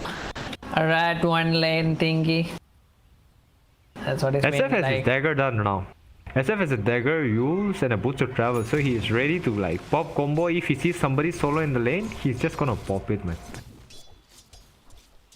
Oh, I think the MK is right on top of the trend, but they don't have any vision. But yep, it's got his HS Gais invisibility already. He is trying not to move a muscle because right now if he get caught, they'll dust and then they're gonna get track kill as well as duel. Because he's at a part of the map where none of his teammates are gonna assist him in any way.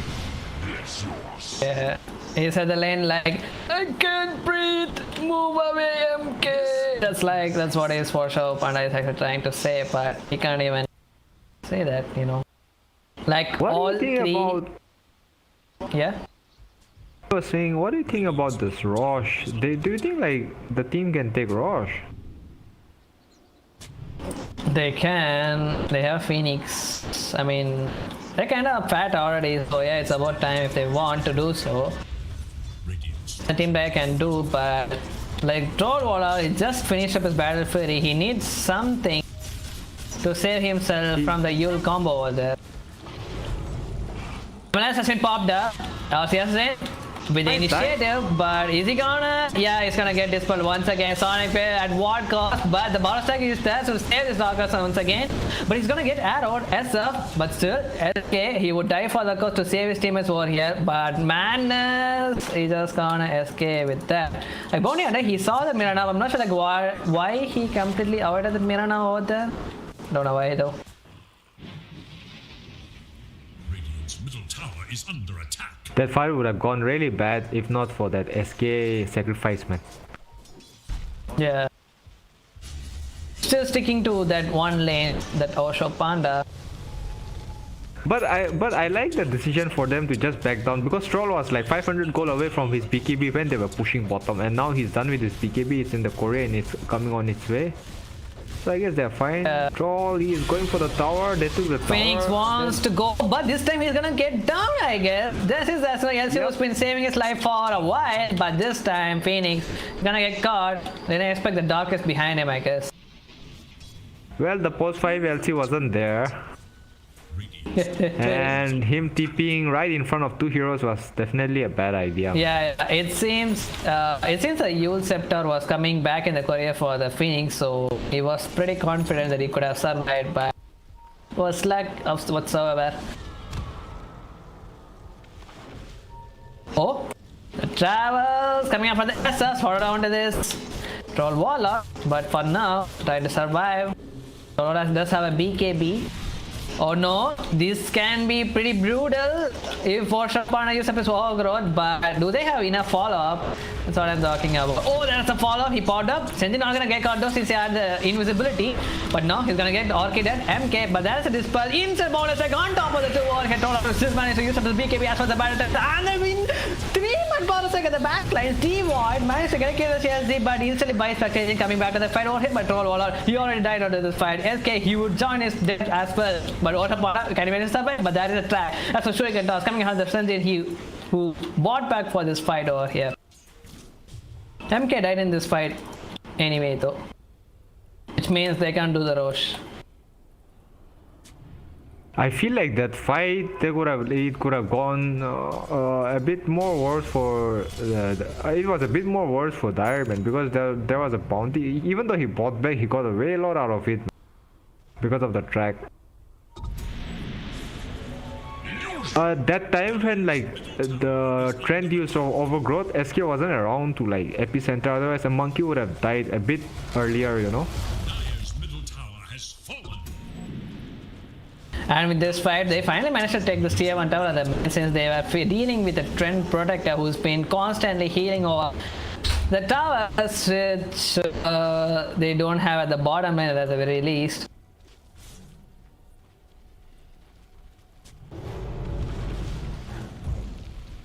Cura for Agnum Scepter Darker, since he knew that his Sonic Wave is not gonna be worth in every team fight. Just want that of cooldown in most of the team fights, and he Cura for Agnum Scepter.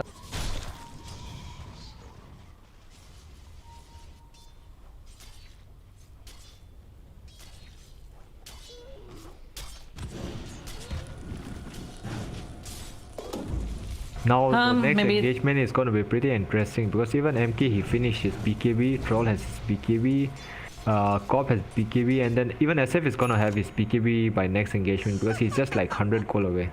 So I guess the next engagement is going to be like who initiates first and then who gets the first lockdown. So this is going to be a very crucial fight. for this MK over here, used up an arrow, not gonna connect. Are they gonna force this by hitting up the Roshan over here? Chopper, thinking about it.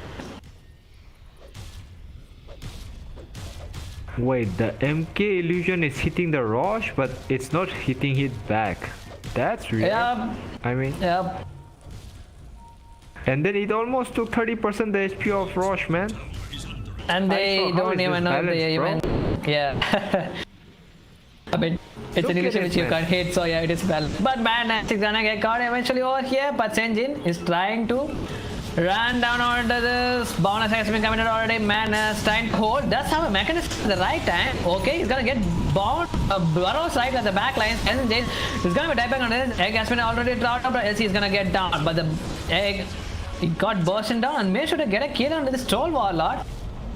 Oh my god, he's gonna get broke the tree when he died, but doesn't matter. The Ottoman, what is it?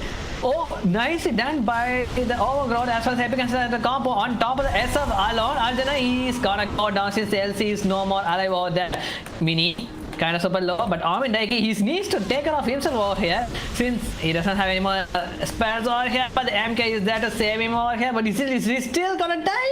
Not gonna die. Yet the release. He got. Oh my god, boy, I'm not sure he couldn't. He didn't need to deny. He had the Yules at the right time. It was like 1 second in core. I didn't need to deny, but okay. That cop would have died if that boundless strike connected, man. Yep. Yeah, by the way, like I was thinking if MK is just in the Roche pit, he's just gonna take the Roche without even touching it, man. Yep.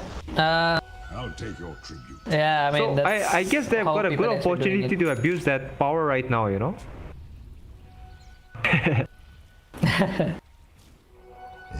Man, but that troll so unfortunate, man. He couldn't kill that what do you call that Phoenix in his SS.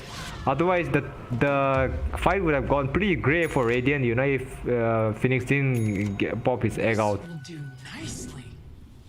Yeah, and there's one more interesting thing which he can do when he possibly started trying to break the egg. Like, it's a potion fire. I mean, even though he gives up a free duel for the LC, you know, he still managed to duel under the effect of the egg, so it's still a win-win case, I guess. Trend distract. That's how bonus strike. Bukang 7 has been committed over here.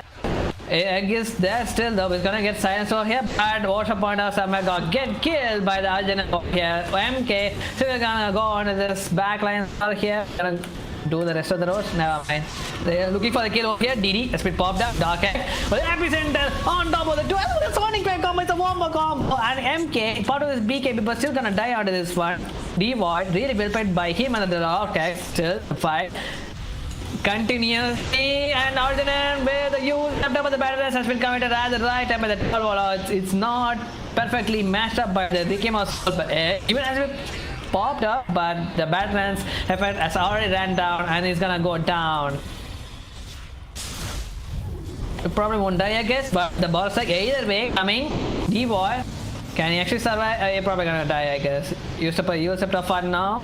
There's a sentry over there. Okay, using a Use Scepter. Okay, also, no, managed to use on top of the 3. And as for the bonus coming out of the stairs, he would instantly get melted down in the thanks to the help of the meteor hammer coming up from the Ocean Panda as well.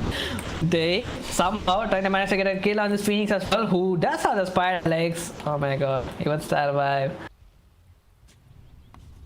I was thinking that fight, like in the Roche pit, Troll, he used his BKB and then they retreated, right? I mean, well, what about like if that MK, instead of chasing them, if you know, he just finished the Roche, you know, because they can't come back. Troll already, he has used up his BKB, they still had an egg and everything. They would have like easily secured the Roche and the Aegis. I don't know why they decided to follow up with that MK, man. I mean, if they got the Aegis, it would have gone so much better. Yeah. And thanks to the core extension, they're gonna lose the Roche also. Yeah, that's like yeah, now they're gonna lose the Roche also because they decided to follow the NK and then they went there. There was such a good opportunity for them to just take the Roche, man. Interesting pickup from the SK. Gonna get caught. Barasek not gonna connect, but the arrow is gonna connect. Oh my god! It's a really, but there is a dispel coming up for the LC instantly, and bonus tech has popped up the BKB as well.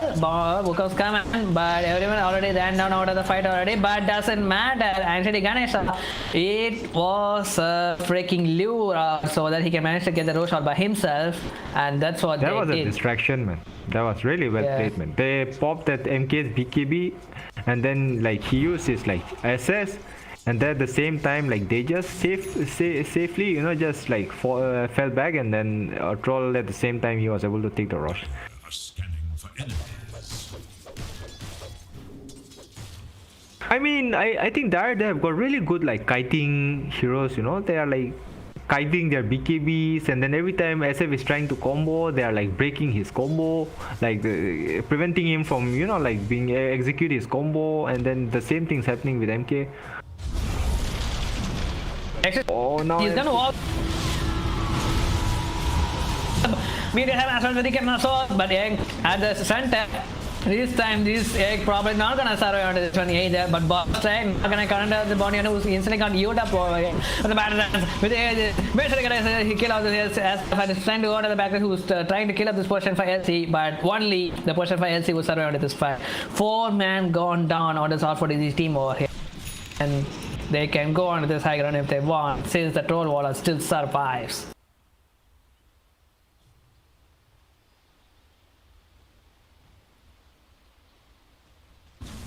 Radiant's bottom tower is I don't know. It's not looking good for Radiant right now, man.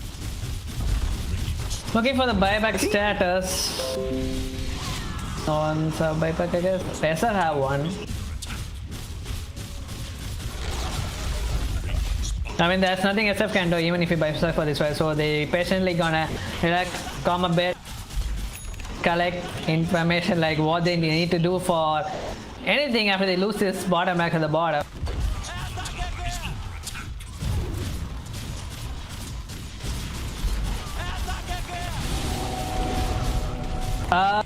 They really need to do something about this. Like maybe they would even leave this since the tier 2 is still alive at the top of here, and they might even retreat after taking this track to the mid. Senjin for now, at the very least, tracking every single teammates of this team dire over here, so that at least they can do a smoke play for the next thing over there. But what they can do, they still have the ages for the soul wall chipping down this tier 2 tower. Yep. Okay. I don't think they're stopping. Oh no! Is this a real good spot for the So, oh my god, almost Kakar. What is this guy doing?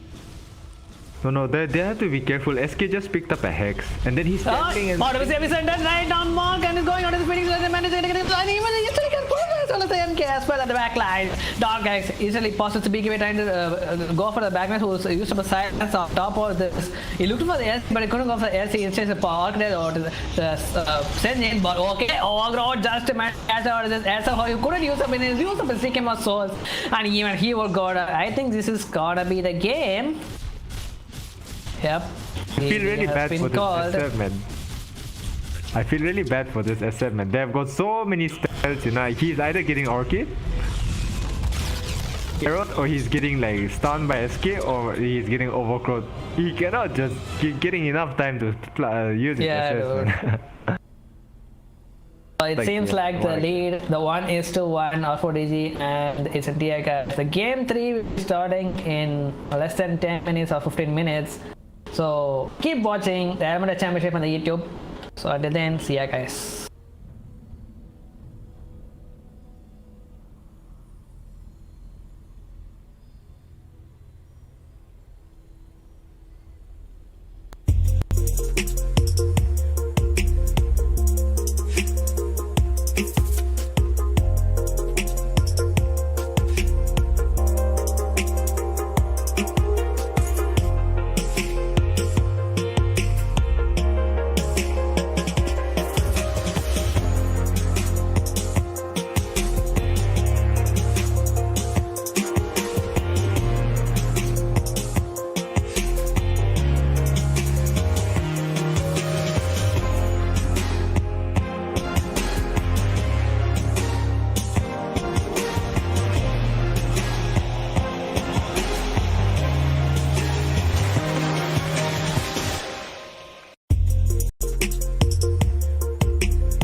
Comfort heroes again, dude. Like Nyx on his for the Juggernaut at the moment. He is halfway to level 3.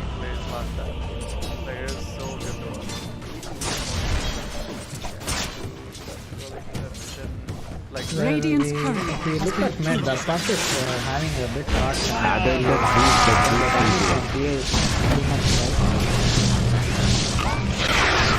Yeah, that's true. Pretty expected, I guess. As a puck in this matchup, you just start pushing out the wave and you know, trying to rotate a little early. Top lane could be Frostblood on the Juggernaut.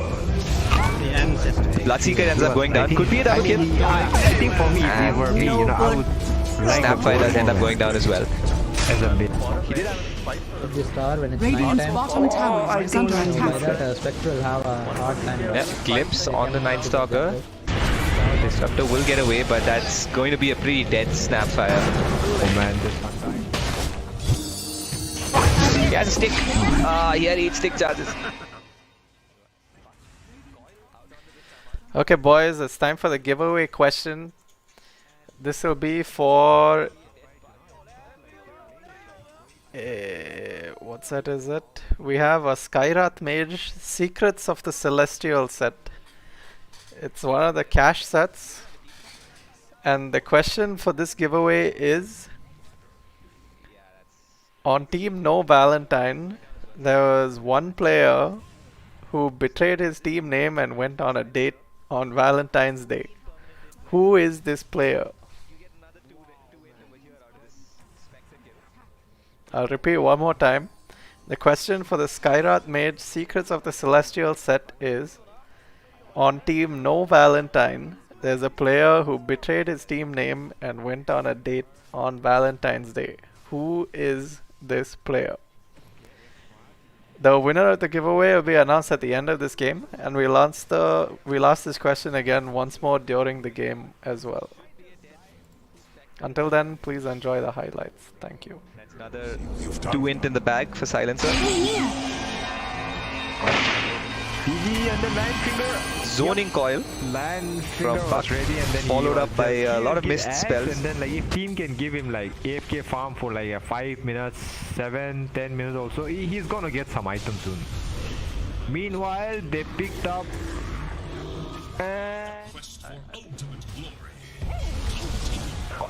man, that was actually pretty good. Oh, they're coming.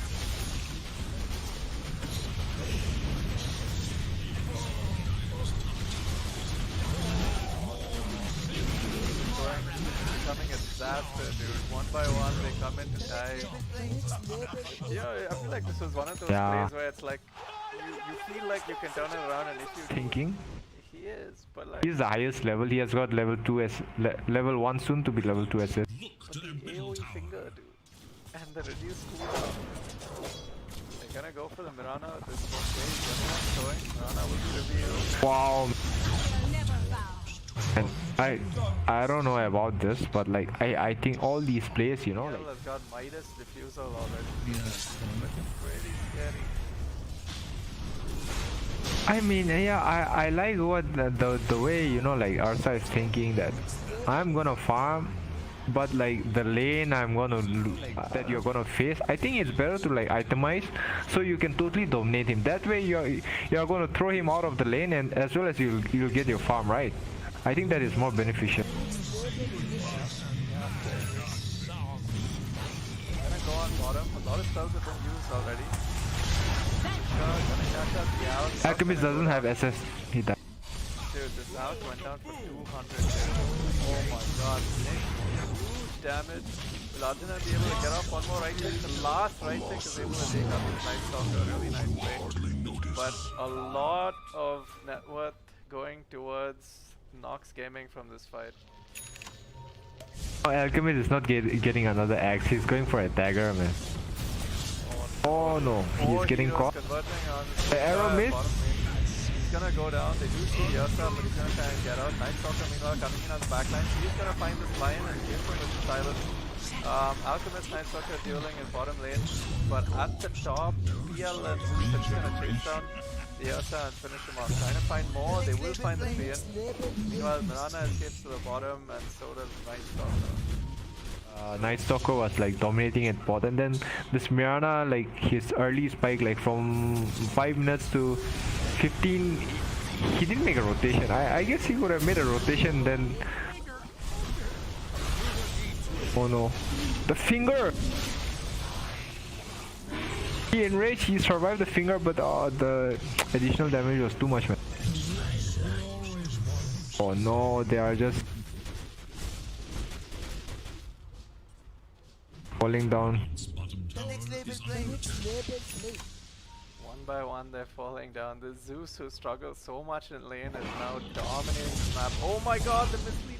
He does have another chance though. Will he get out? No, boost of The travel. boost of travel. Yeah, one more skill. The last bolt misses, dude. Oh, Double damage. so close. Torn. Do enough right click damage, you know, to even kill a support, and then you die too fast because your HP isn't enough. So Mirana can be either really good or bad. Meanwhile, this 4-man.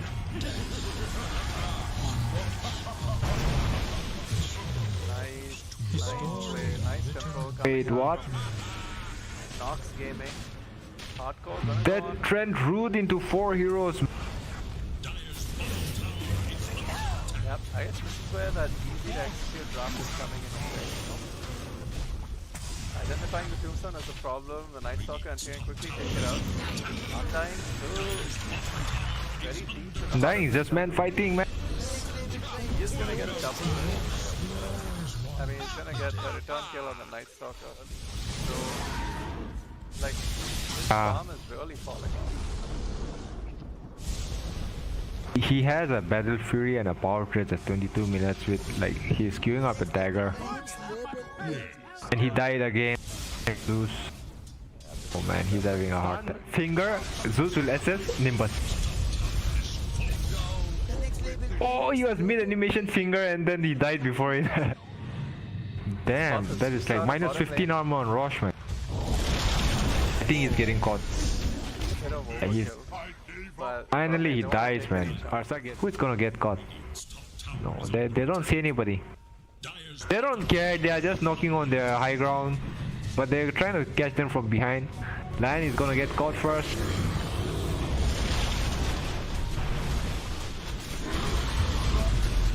Convert on the Zeus first, Zeus goes down, there is a tombstone, 4 heroes turn, he hits the tomb goes down, Night Stalker escaping out a little bit, but he is taken down, TL gonna chase it, Kuka is still on the backline a little bit, TL meanwhile chasing the other 3 heroes into their base, Kuka low to top but still being chased by the Lion and Alchemist, TL meanwhile after cleaning up, one more Ursa is going to make his way back towards the Kuka. Kuka are going to go down. And R4DG looking very, very strong here. Just going to focus the racks, objective gaming, no dice today. Yeah, they're tapping out, man.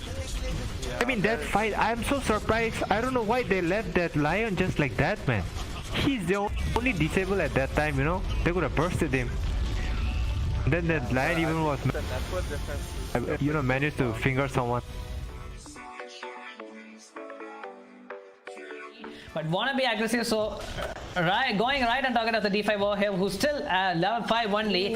One more likely would have done the trick, but the static link range got cut off thanks to the trend. Sick. Like he's like almost double the CS of the Nature's Prophet, but for some reason Nature's Prophet is still like quite a And dying at the mid, caught up by the static link, but once again the sprawl. Oh my god, the damage coming up from the Wrath of Nature, instantly getting a killing on this Brace who just TP'd back to the mid. And he doesn't have TP anymore. Almost died onto this damage at the top, Weaver. Oh, MNZ just gonna tower dive onto this guy as well, but MNZ Portable just it's not gonna happen. 4K somehow survived with that one last HP. And guess what, man? I don't max plasma field, right? So, like, Yeah. what is he gonna do though? Like, I'm a bit worried for this mid pick though. Not sure about the Racer though, but NP just knew what he really needs That to was do. a perfect play by the Underlord. Insta TP top and like had like a lot of CS right now, man. And it would be really nice if he's facing against Nature Prophet also in any lane. The top fatality is getting ran down by the MNZ who just doesn't give a shit about the tier 1 tower over here. Late TP coming out, but he popped up and it's not gonna hit. DP thought this hit would have been enough, but there is a stand coming up from this guy who wanted to leap onto the spit. He's just looking at top right now. If the team commits, he's just gonna get a kill and then just take the top tower. So yeah, there you go, man. He committed top, they're gonna get this kill. Most likely though. I don't think Out of the tombstone already, diving on the tier 1 tower, instant TP coming up from the 2D Razor over here, starting link at the right target, the MNZ, but Portobus Endrace trying to TPC doesn't have any more stun over here. Instant here comes the kill, but Fatality already gone down. So double kill onto this guy. And we might can even kill this Suri over here. Kale, you still got super low. His DK instantly got busted down, but almost killed the D5 as well. But Razor can't really do that much either. It would go down. 15 minutes rush, man. 15 minutes rush. Damn. I think the Underlord will be doing fine from now. Oh, Weaver! He got caught up by the arcade. Close to his Battle Fury. Oh, they're gonna get this kill on Razor though. I think so, yeah. Yeah, might be. Does have a quelling, but there is a slow coming from the MNZ. Try to save his teammate. Possible he can even kill all of those people by himself in his hands.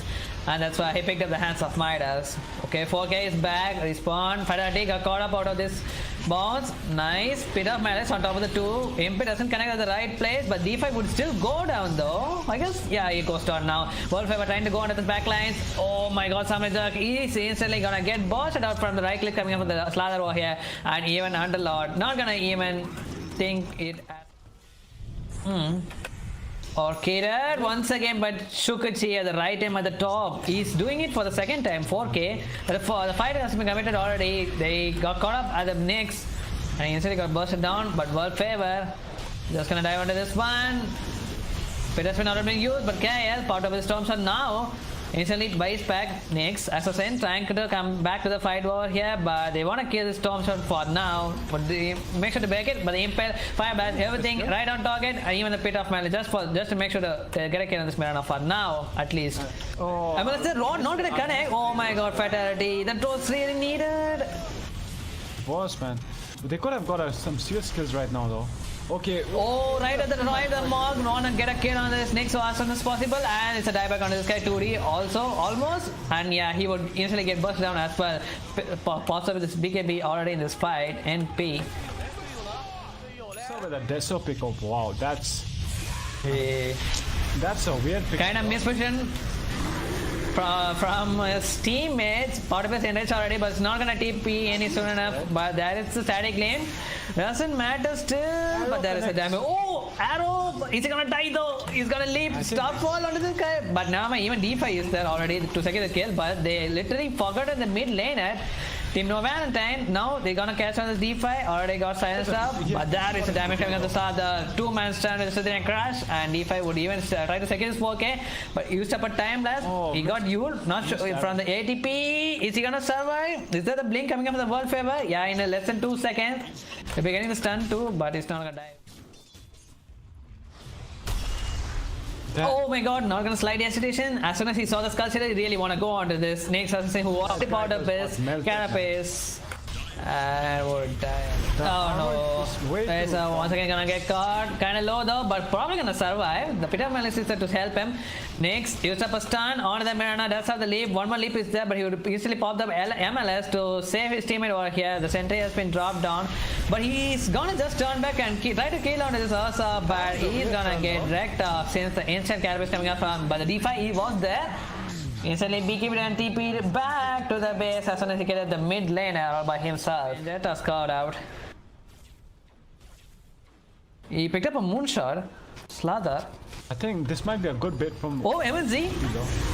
Once again, he is kind of alone, kind of super alone from his one teammates, but there's a World Favor instantly closing a gap from all of the Team Mountain over here, but he's just gonna try to kill this Razor instantly again, but doesn't have the BKB for World Favor, but still doesn't mind. He's just gonna pop him his start and sort of heal coming up from the KL at the right time to make sure they get a kill is 2D. And also he is there once again to get a kill in the fight. I mean, doesn't even matter KL with the DPS damage. Oh, at the top. Constantly trying to survive as much as possible, but 4K, he instantly killed up the Mirana, but still dies to the D5. I had the draft, man. Like, they're making the best use of Nature's Prophet, man. Opening up the map wherever they can, and the Nature's Prophet has got the Sprout, man. I mean, Shard.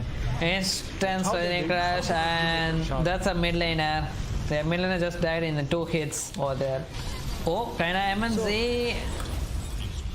What in, like, they picked Razor after Nature's Prophet, man. Okay, before that, Razor instantly buys back, trying to come out of the fight at least, but the arrow connected with the Weaver. Is he gonna get down over here? MNZ, there's a damage coming from this guy. Bash would do the trick as well, but instantly Bison trying to come out of the fight as well. Aegis has been picked up down. MNZ trying to man fight on this Augur, but rest of the Ghost Scepter trying to escape as soon as possible. But ADP trying to save his man over here. But that is the bad. That is the damage. Easily passes the man after trying to get back as fast as possible. But when I day, use up a rod, paid up melee, would connect, and also would go down. So that instantly buys back. TP at the shrine, trying to come back to the fight once again. But Samurai Jack, I'm not sure what is he doing. Augur magic. Oh my god, this guy gonna get down right now. But even the B-Val instantly dies back after the world favor returns his arrival, and that is this. I think this could be the GG. Yeah, I think it's a GG. We were just bought back. Even Razor bought back, man. So both the cores are dead. I think it's a GG in this game. So how do you deal with a Nature's Prophet as a how do you counter Nature's Prophet, man? Like Team No Name to maybe Hex. cover up the Nature's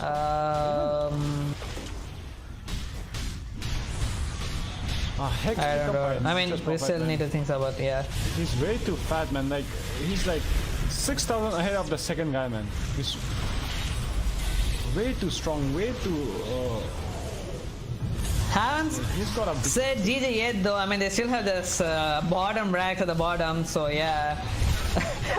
But still, Anila will eventually get killed. Instantly, by come back to the fight over here. But KL, there's a bit of melee. As soon as he bought back into the fight, Sada would go down, but the whole team of the Dire team over here trying to make sure they get a revenge onto this Nature's Prophet, and he would go down. But there is a Mana with the end range pickup, and he would kill this 2D Razor once again. Sugar 4K trying to break the Stormstone at least. Use up the time lapse. Trying to have some way out of this also. Like it's a 10-man buyback from the both teams, so yeah, why not? And like he's TPing here, apparently he picked up that Ghost Scepter. he just TP'd inside the close to the fountain, man, to get a kill on Underlord of all the heroes, man. Like the Underlord, he picked up a Ghost Scepter, dude. He really doesn't know what to do anymore against his Ursa and end with the more or less right clicks from them. But still, one more buyback coming after Skull said I don't want to give up anytime sooner. But he pops up the BKB, double kill, and he would kill the Senix also. With this game, Team No Name goes into semis, right? Or is it like? Yeah, so like with this game, the Team No Name will be going out to the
Guys,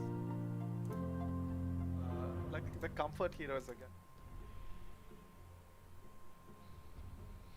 okay, the usual hang. Never mind. The R4DG versus It's an Easy TI Gas.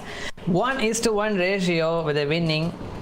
Leading up by the It's an Easy TI guys. They really well played at the last game, but some kind of drawbacks came from the R4DG. Some issues with the roast ride, and it quite turned the change of events as happened.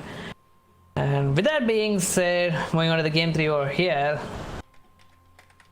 So what we're gonna look up here in this draft, is it gonna be another Phoenix pick from the R4DG, or are they gonna change the strat quite a little bit over here? I feel like they've Well, come prepared with a bunch of thinking drafts. I about- think they picked the Phoenix because they can flex it, and Radiant must like choose. last time I feel like the Phoenix was good, but didn't have the same impact as the Windrunner, you know what I mean?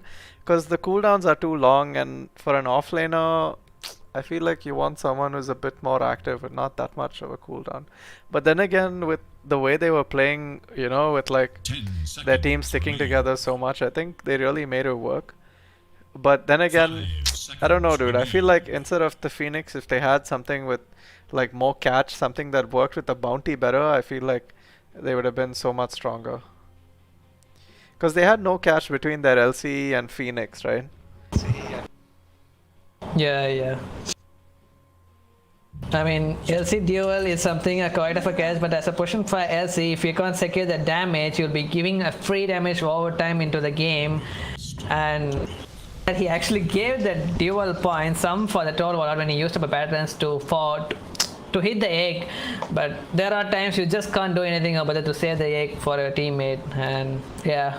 Yeah, so this time R4DG choosing to take the Mirana away from Madness. They've left it in the last 2 games. So Mirana being picked in all 3 games of this lower bracket 5 semi-final. seconds. And Treant Protector, again the opening for Easy TI guys. Like we said last time, it is trademark, patented Osho Panda Grizzly Treant Protector.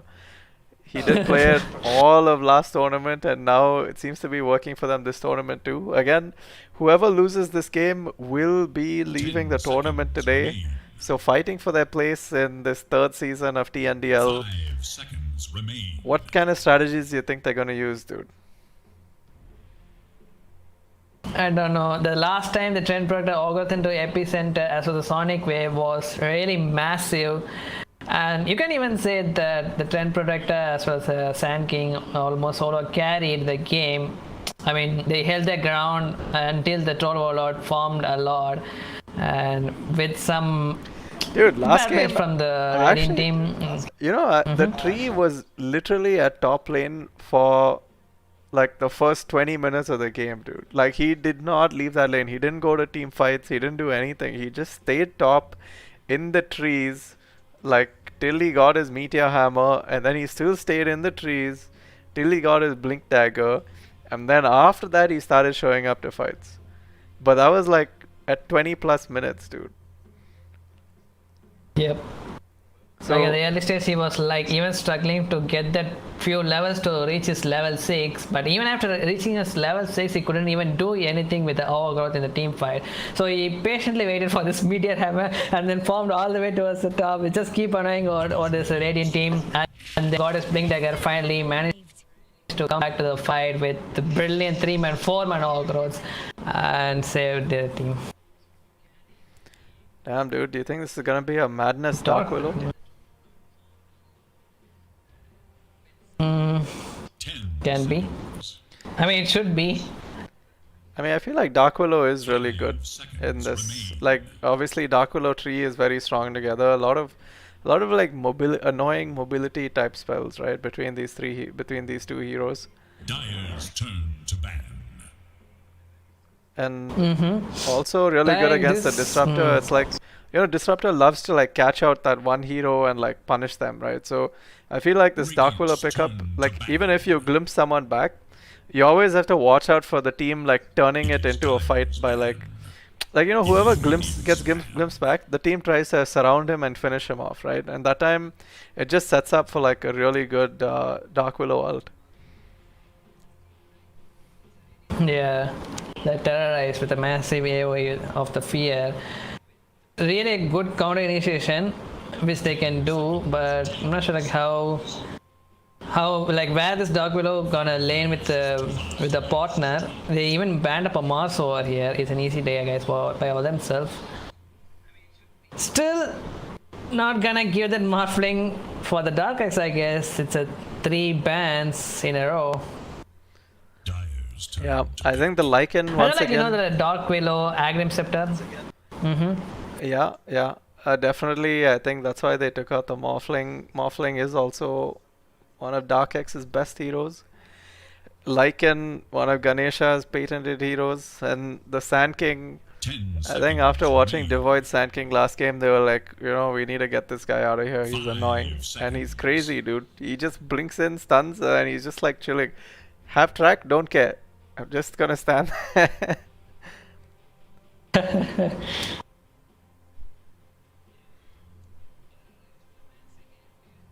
Making sure to get rid of the Juggernaut, even though they had a Trend Protector. I mean, maybe the laning phase would be off if he's teaming up with the Disruptor, I guess. So May should have banned it for now. Like, they already lost up a lot of reserve time. It's an easy TI, guys. Less than 30 seconds. I feel like a lot of times in the drafting phase, you know, you try to set your draft up for like you try to think of the remaining picks and then get like, you know, it's okay if you take time on the third pick because you start thinking of what your fourth and fifth are also going to be. So I think it's kind of okay to take this time and sort of decide what you're trying to center your draft around. This Invoker pick though is actually very interesting. We did a player interview recently with Emkins from Team Overpowered, and EZTI, they played an Invoker against them also, but that time they picked it up for Devoid and he went for a Quaswex Meteor Hammer build. They didn't win that game. but Dark X also does play Invoker, so they might flex it between Dark X and Devoid, and this time they haven't banned it in the second phase, so I think that's why they tried to pick it up.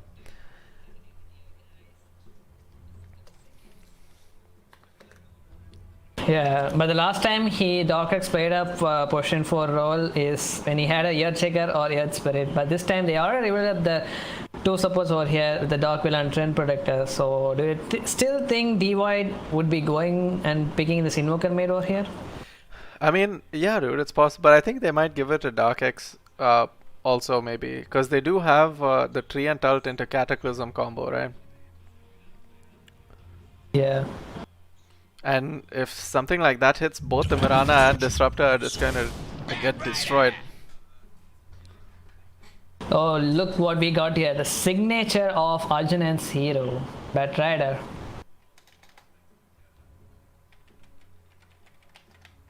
I think even Ossis is in place this as an offering bat, I guess. 10 seconds. Yeah, maybe. We have seen a few offlane Batriders. Team No Valentine played it.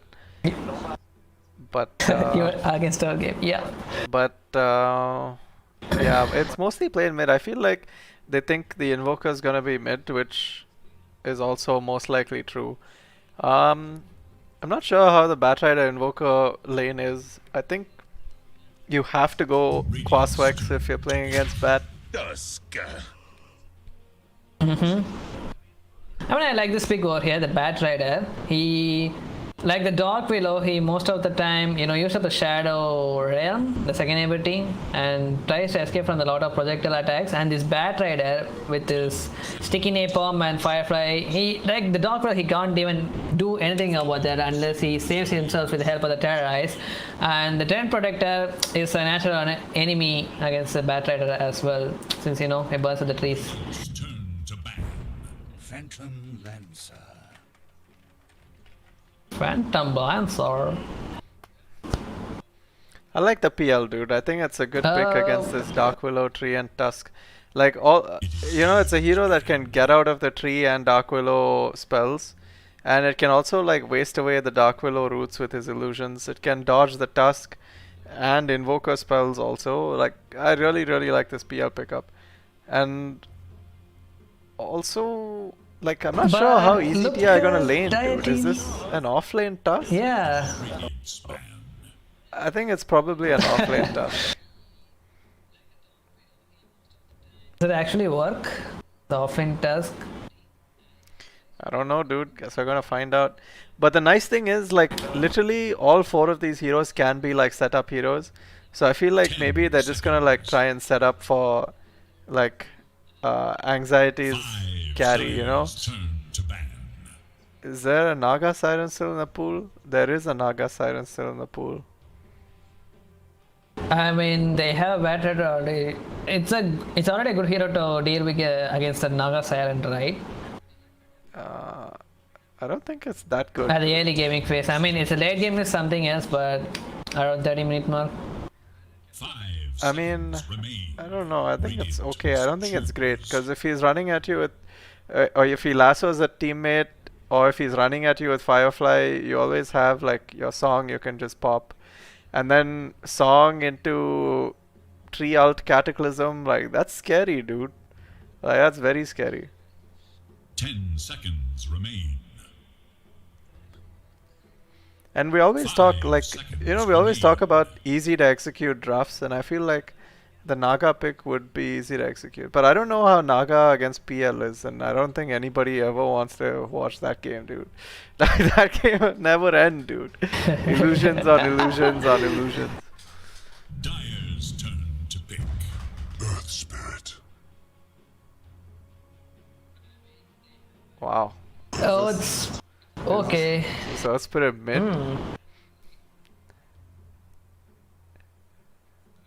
Dude, I'm so thrown off, but I love it. I knew it. I knew it. I told you. Me. I told you. I knew it. And yeah, I think it's let's put it mid, dude. But maybe they'll put Mirana mid. Arjuna and Batrider. That was expected. But I guess their lanes, they're probably gonna. Oh no, never mind. It's a Senjin Earth Spirit. Aomine Daiki Mirana. Offlane Mirana. Very interesting. Offlane Mirana. Dude, I don't. I'm scared. I'm scared, dude. I feel like. I think the easy TI draft is definitely a lot better in this game. I feel like it's just easy to execute, and for R4DG, it's like, so many things have to go right. But they do have a PL who can pretty much carry this game, I think. So I guess I think this game is gonna revolve around like the mid-game skirmish, and easy TI are obviously gonna play like 4v5 for a very long time because they're just gonna leave Naga to farm up.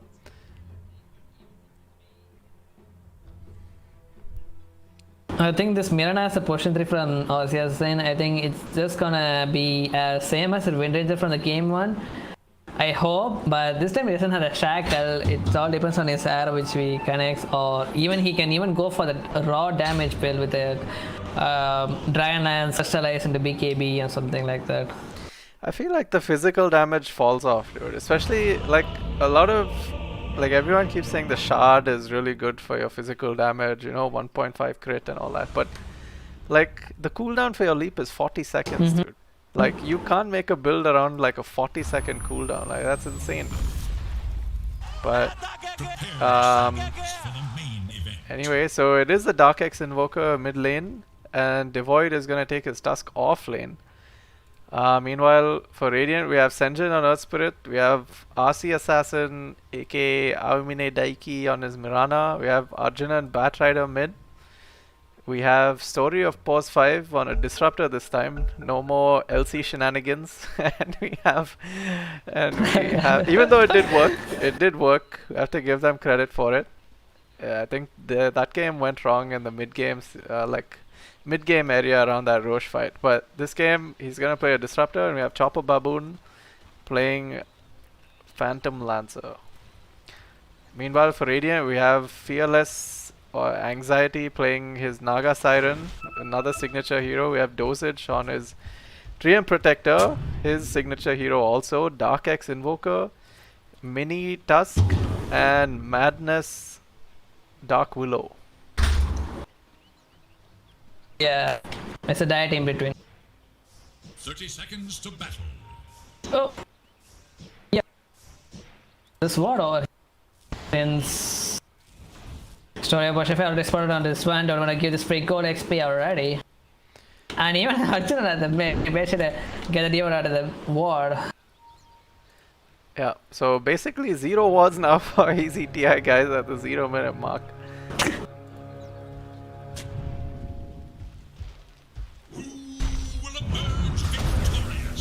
Senjin looked up for the drone roll, but Mirana would easily take it for now. Trent and Naga silent lane.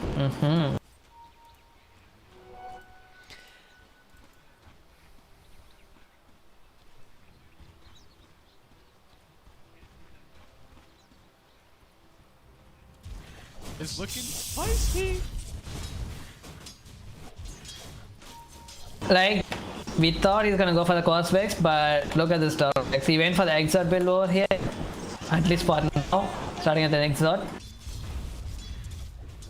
Dude, I feel like Dark X is it's all about man mode, you know? It's like, I don't care if I lose, I'm just gonna go man mode and fight. Meanwhile, top lane. At the top, rolling boulder as far as Taros right on mark connected, but doesn't have the damage at the right level 1 time. Still quite low with no sucks. The tango is there for him.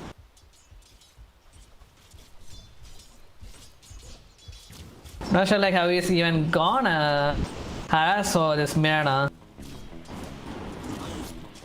At the bottom, tag team popped up, but he instantly used up his doppelganger at the level 1 and juking with his illusion. Chopper Babu not gonna take that damage from that overwhelming tag team. But Mini is gonna safely farm for now.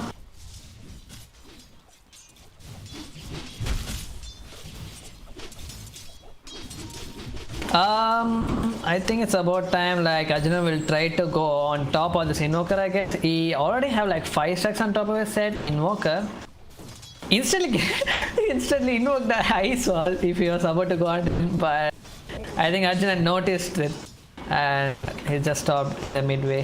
He didn't even pop his Firefly.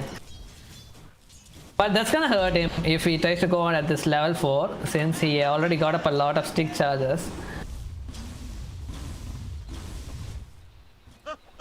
I feel like at bottom Disruptor has to be careful with his position because Bramble Maze into tag team, you know, he took a role, so it's gonna be like, if he get caught he's definitely gonna die, so he has to be careful, man. And PL cannot help him if they go on him.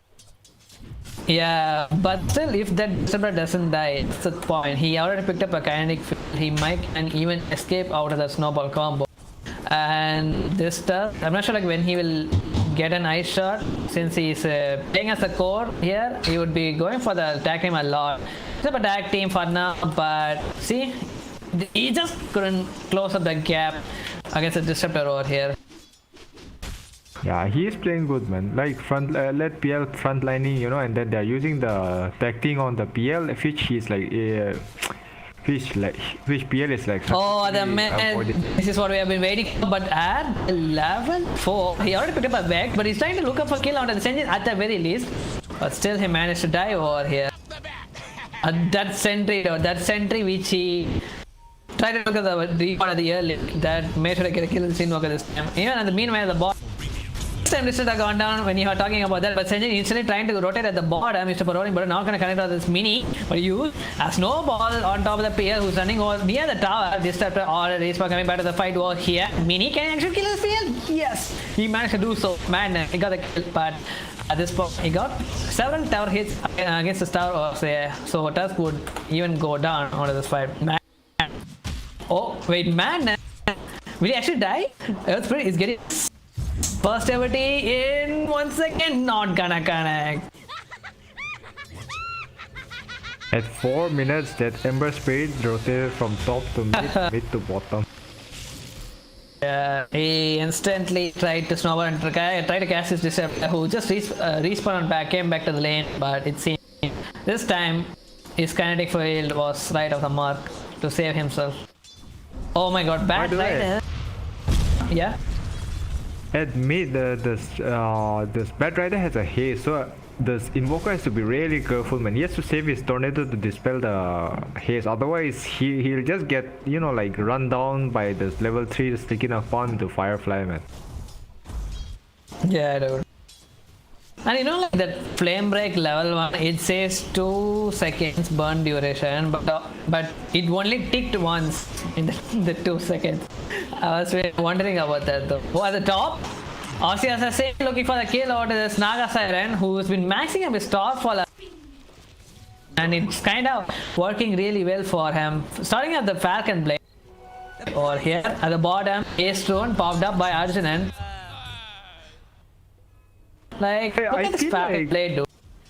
Oh wait, what at the top? Nagasaran instantly got caught up by the arrow. Oh, wait, he used up a rolling border and pushed him back towards the arrow. It was a really brilliant combo, but still managed to survive. But that is just stop coming from the odds. The nuke damage is so freaking high. Senjin still looking for the Osho, but he won't die. Oh, at the mid. My god, constant 5 seconds coming up, but he still haven't reached the production. It still doesn't matter though. Arjun, this time he had a dust. Make sure to get a kill on this invoker over here, the mid. Yeah, dude, what are you saying? No, I was saying I think he took this flame break, you know, like level 1 just for positioning, man. I don't think he is worried about the damage. And throw that invoker, you know, a bit to his range, and then he can follow up with lasso, something like that. Yeah, oh yeah, I get it.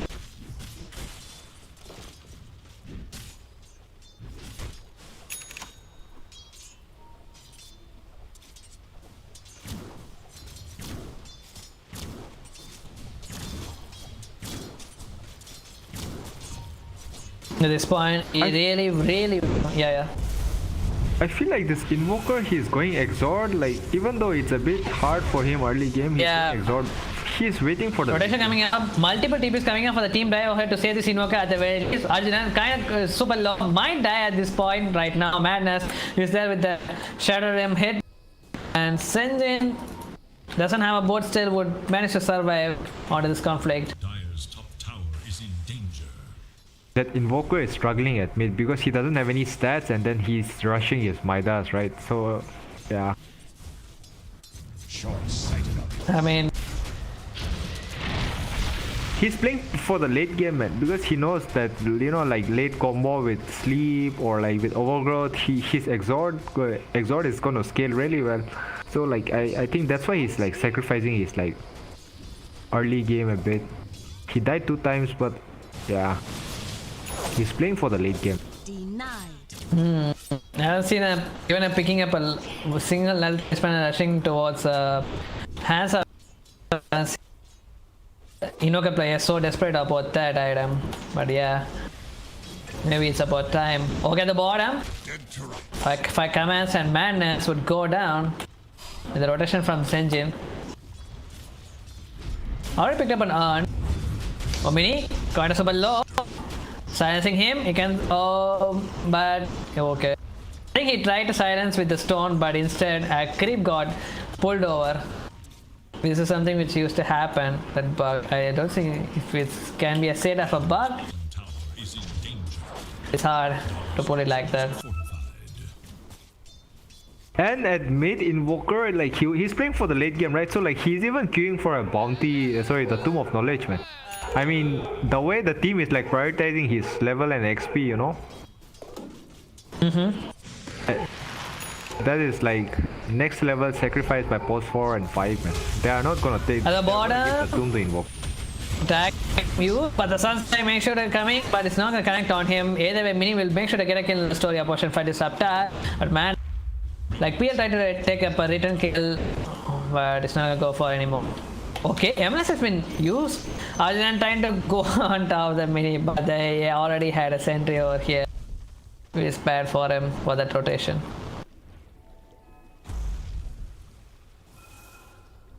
Radiant's middle tower is under attack.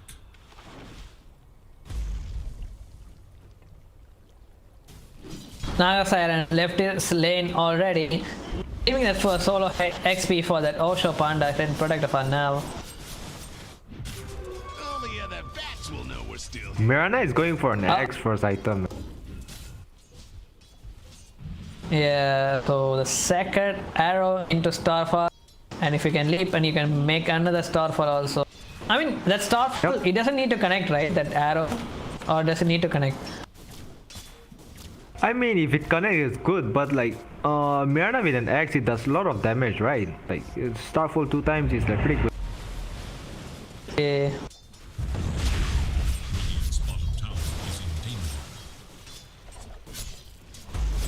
Must be done.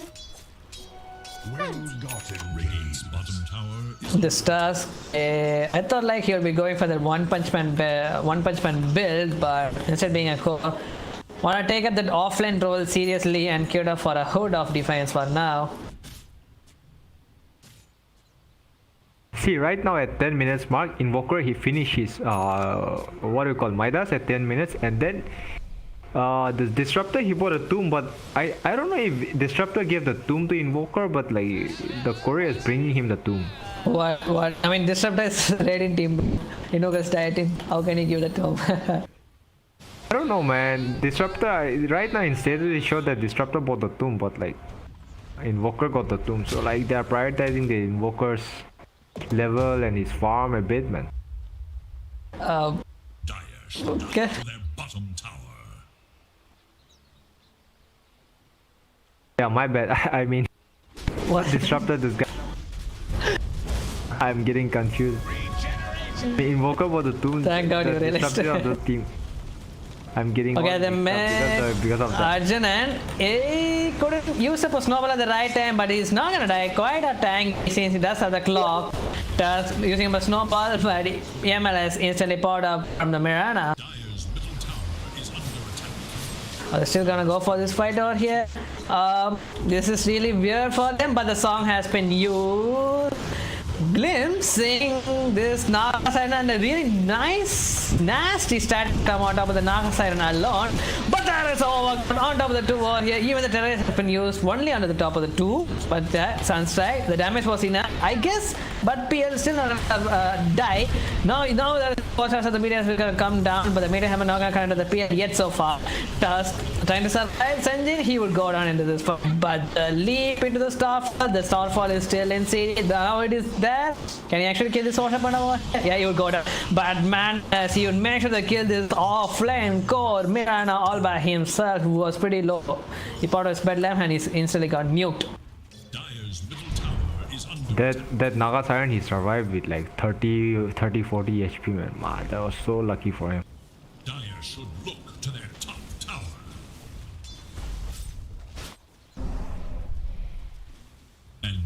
DD, you can even deny it. Or maybe use it for farm. Okay. Dire's top tower is under attack. Radiant's middle tower is under attack. Okay, once.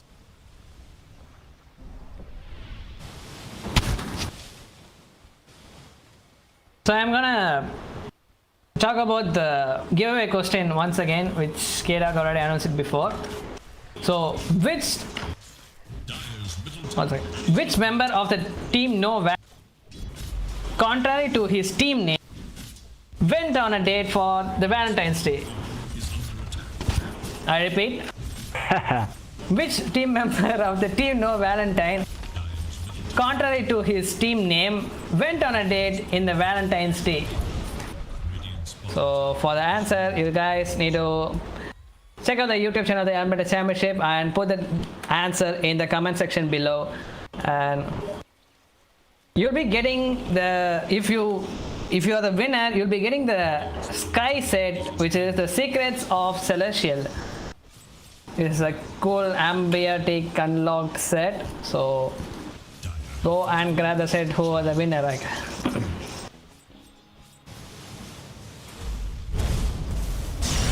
They are smoked and Okay, the bottom Naga Siren, he's got caught up and he's gone.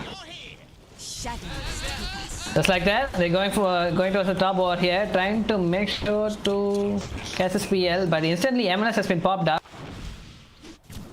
They don't have that catch, you know, the overgrowth. It's going for the meteor hammer for Panda.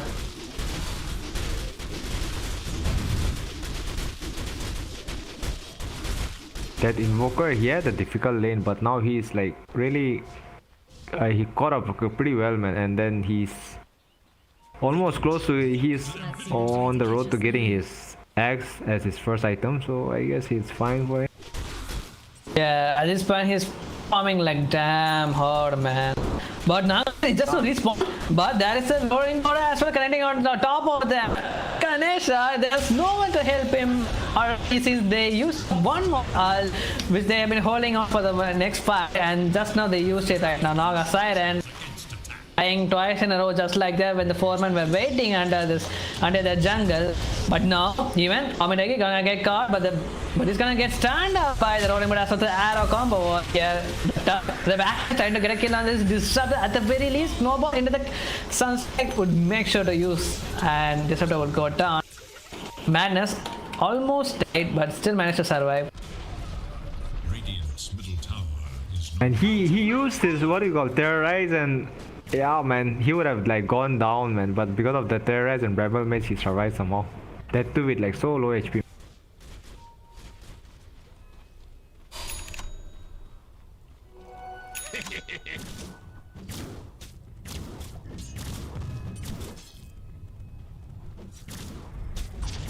Yeah, in this BO3 series, this man has been playing out of his mind, and most of the time he is having the KDA ratio as higher comparing to both teams, you know, like now he is 4:1, something like that.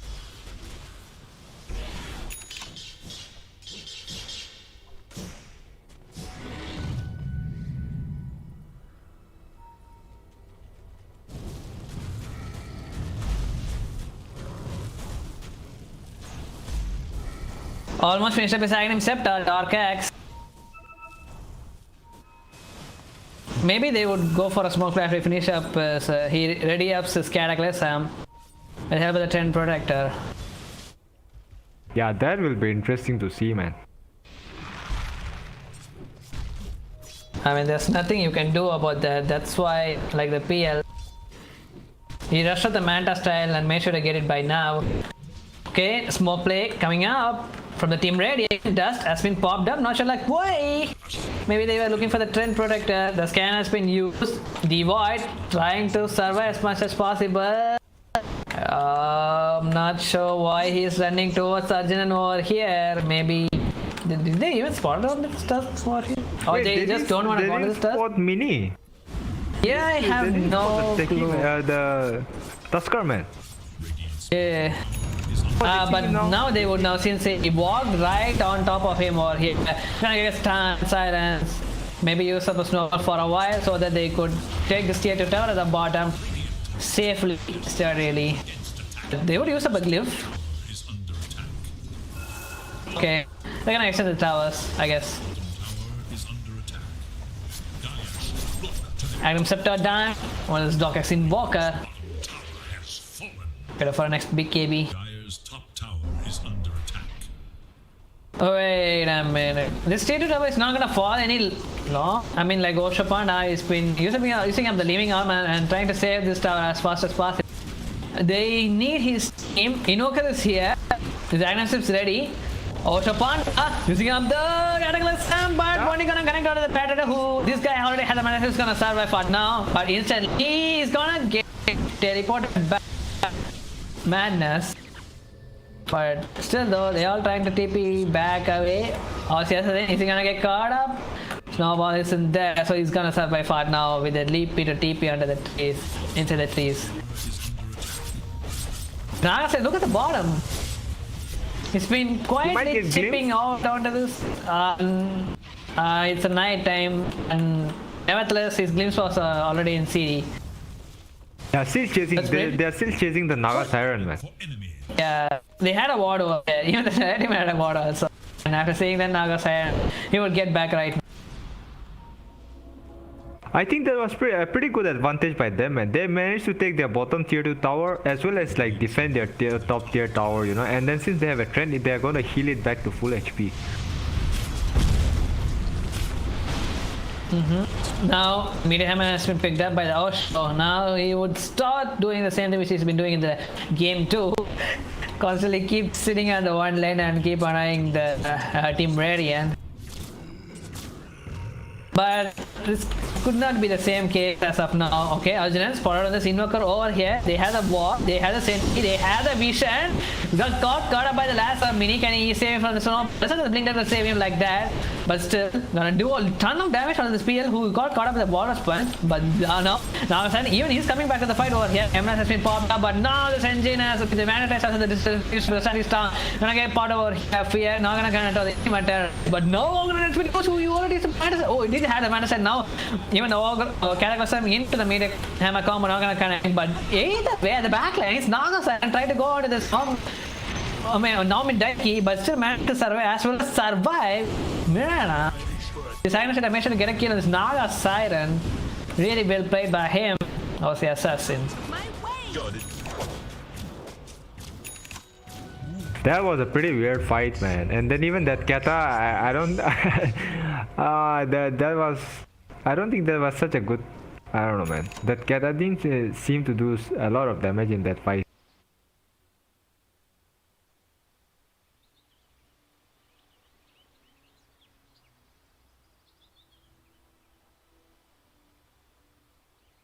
Like the PL is never gonna get caught. You know, like he's patiently waiting until he uses up overgrowth so that he can easily manta it out of that overgrowth and not gonna get caught up by the Cataclysm either. And that's how you've been doing it so far, like twice in a row. Maybe but after like, Predator gets up a Blink Dagger, he can go onto the back lines, get the other 4 people on top of his overgrowth, and they can't do anything after that.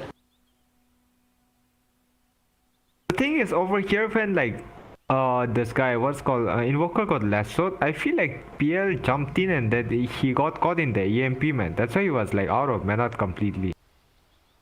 Or was it the other way around, man? I'm a bit confused, but I think he just he jumped into the EMP, right? Because Bad was already out of mana. And then even he got out of mana. And then Naga Siren, he got tempted to kill the Bat, and then he got caught by disruptors. What do you call them? Static Storm. Yeah, and then Naga, like when he was like retreating with very low HP, Mirana was able to like finish him off. Look at the network chart. It's still kinda equal for both the team. I mean, we are talking about the ultra late game carry for the both teams over here, Naga Siren versus Phantom Lancer. I don't even know how is this gonna even end up, you know.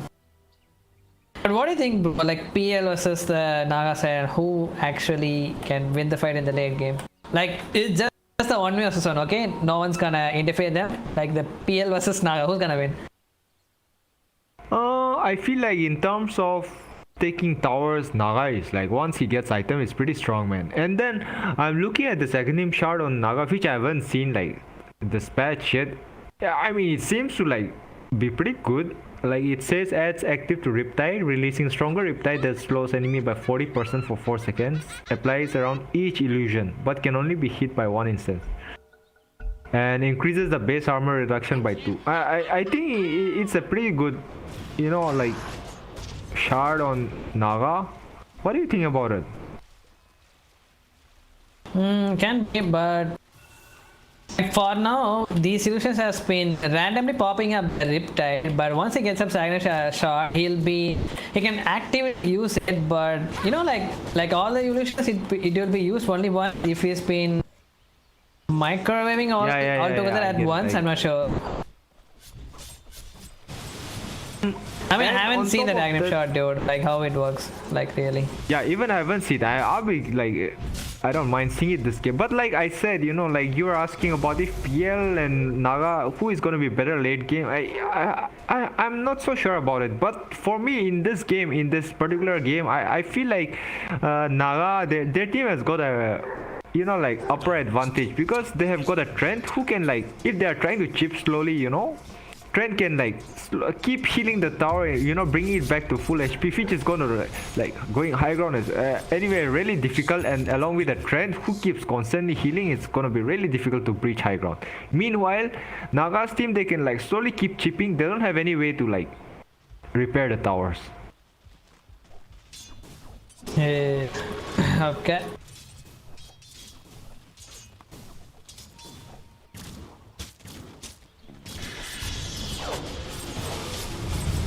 I'm surprised he that- can get. I'm not sure what he was doing over there. Darkness. And it'll probably go down over here. I'm not sure like what he actually thought about that. They completely forgotten about an Earth Spirit in the Radiant team, I guess. I mean, why even Earth Spirit? They have Mirana. Yeah, they have. I don't know, man.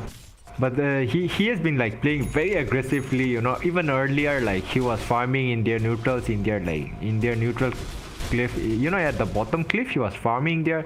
I mean, he's trying to take all the danger farm and stuff, man. So I guess it's still okay for him. Meanwhile, Naga died like 4 times. He got caught 2 times back to back, and still like he's like second highest in the net worth, almost close to PL, you know. So I guess he's still okay, man. Now just imagine he didn't die, man. I think he would have finished Skadi by now, man.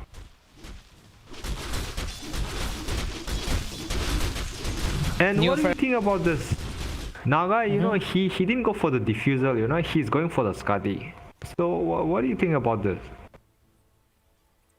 I mean, even having quite a hard time. Like if he went for a diffuser player, he would be urging to keep doing some fights and all. But as long as he comes into any fight and they'll be using the static stance of the Manatize, and he's constantly dying in the team fight. So no, if like he can just get this stats instead before going to the fight. So his team. You can give him a lot of time to do so. So yeah, I think that's why he's going for the Scary Fart now. I wonder like if he would even go for the diffuser later on. I mean, it would become a cheap item. He can even go for a Bloodthorn or whatever. Iron Heart. No, I feel like this Naga, if he gets a Skadi and a Butterfly, it would be really difficult to deal with him, man. He's already quite tanky, you know. And then they don't have like illusion dealing heroes apart from maybe Bad. I mean, right now they are finding out the real Naga, but after a while, when you know, like all the illusions are as strong, almost as strong as him, how are they going to find the original one, man? With like Manta and then a mirror image, it's going to be really difficult, man.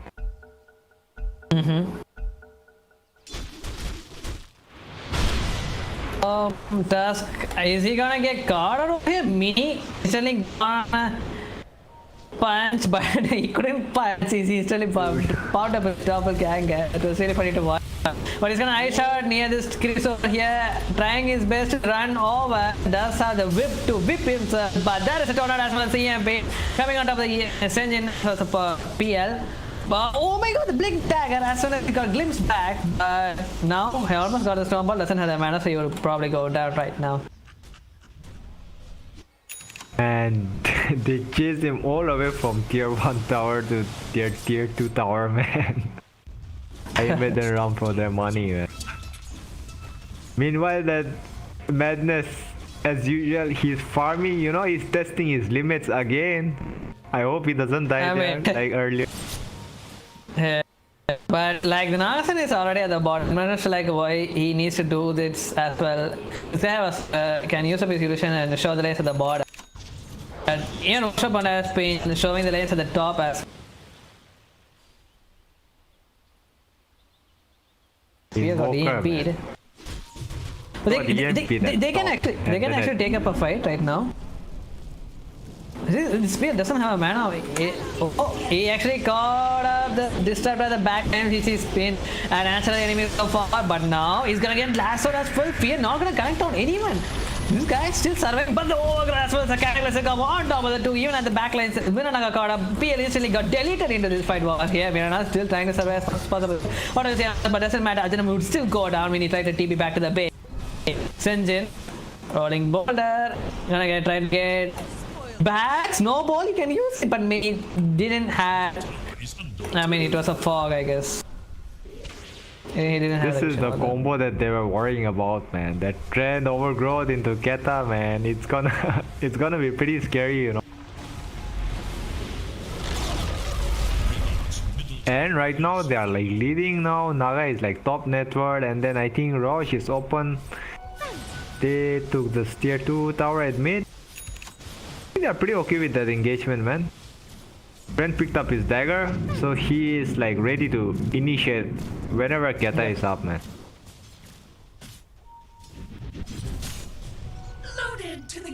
Oh my god, these constant lane shots in all the 3 lanes. This has been really hard for this guy. Oh, PL. He is kind of alone at the top, but Osha Panda has another ogre for another 20 seconds, and he even doesn't have his teammates to follow up and kill this PL over at the top. So he's gonna patiently wait. Well-gotten gains. Trent picked up a dagger, even Invoker picked up a dagger, and then there's Tuskar has a dagger. Who else, man? 3 of their heroes have a dagger now, you know, so they are like highly mobile, and then every time they one of them execute a combo, the other can follow up, you know.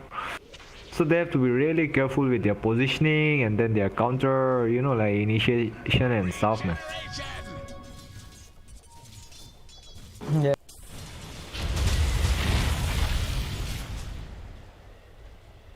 I like how Dire are like always, you know, even their support post 4, post 5, they are like contributing to keeping the pressure constantly, you know, on their side, man. Every time they are like 4 heroes or grouping up at mid, Trent solo, he'll be like pushing the wave so hard aggressively that, you know, the creeps are reaching the tower. And then if like they go top as 4, even the single Willow is like so aggressively pushing, you know, till they are like the high ground. I mean, Trent, he might just trying to escape, but he's gonna get glimpsed since he already got dusted by the Arjuna or someone. Now he would go down, since they already noticed how he would be playing in the game 3, which they've been witnessing him in the game 2 already. But now trying to get catch his mana, but 2 leaves has been used to escape the tornado from the Dark Axe. But I think they are still okay with that trade, man. He's just a post-turn 5 who is like coming out in like 30 seconds. Meanwhile, the lasso is down. Lasso is down for like, yeah, almost more than a minute, man. Using a lasso to kill a post 5, I think they are pretty okay with that trade, man. So like that means like Naga has got breathing room to farm freely without worrying about the lasso. Meanwhile, even the same goes for Invoker. Yeah, just like I said, like Nagasan almost finished with Butterfly, and P has just now finished up a Hot after us. They're going for a smoke play over here, but they already know this is smoke play since they use it on the outpost. Rajan still wanna go onto this task at the mid, but I'm gonna change his mind for now. Shadows. I really like how this Dire, they are like using their post 4 and post 5, man. They are like pushing so aggressively, you know, even if they are dying or they are getting caught, like, I mean, it doesn't matter, because by the time, you know, the creep waves are like coming back, you know, they are respawning, and so it's back to square one. So yeah, I mean, sometimes you gotta play, you know. I mean, it's completely fine if you know, like you're dying, but you are expending their core post 1, post 2 to use their, you know, like lasso and stuff to kill a post 5. I think they are completely fine with that, man. Rather them than Naga, Siren, and Invoker getting caught with lasso. Once again, Oshabana doing the same thing over again at the top. That's not a died at the top, but it still doesn't matter. He wanna solve the lanes as much as possible all by himself and get that solo XP and go all by himself as well. I'm surprised Radiant, you know, they haven't like decided to put a Cliff Observer and a Sentry here, man. If they keep a Observer and Sentry here, whenever Trent tries to come here, they'll see him beforehand, you know, and then like they don't need to send everybody. They can just send like a Bat solo, or even I think a Marana with a dust will kill this Trent.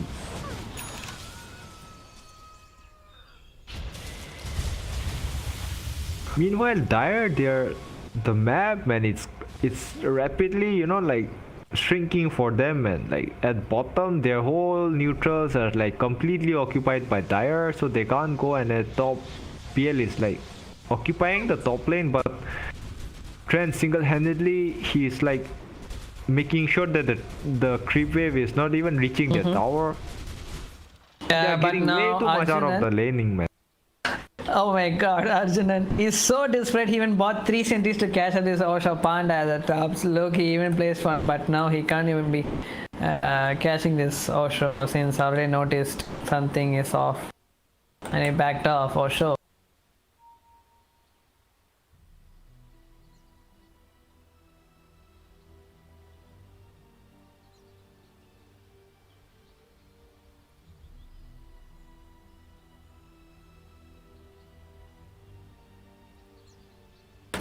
So the giveaway question has been asked earlier. It seems the winner is Arvind Kasi. Congratulations, bro. So you'll be getting the Secrets of Celestial. And the answer, you know, for the question, the answer is the Skull Satyr from the team No Valentine. He is the one who went on a date when it was on a Valentine's Day. So yeah, Arvind Kasi, once again, go grab your prize, bro.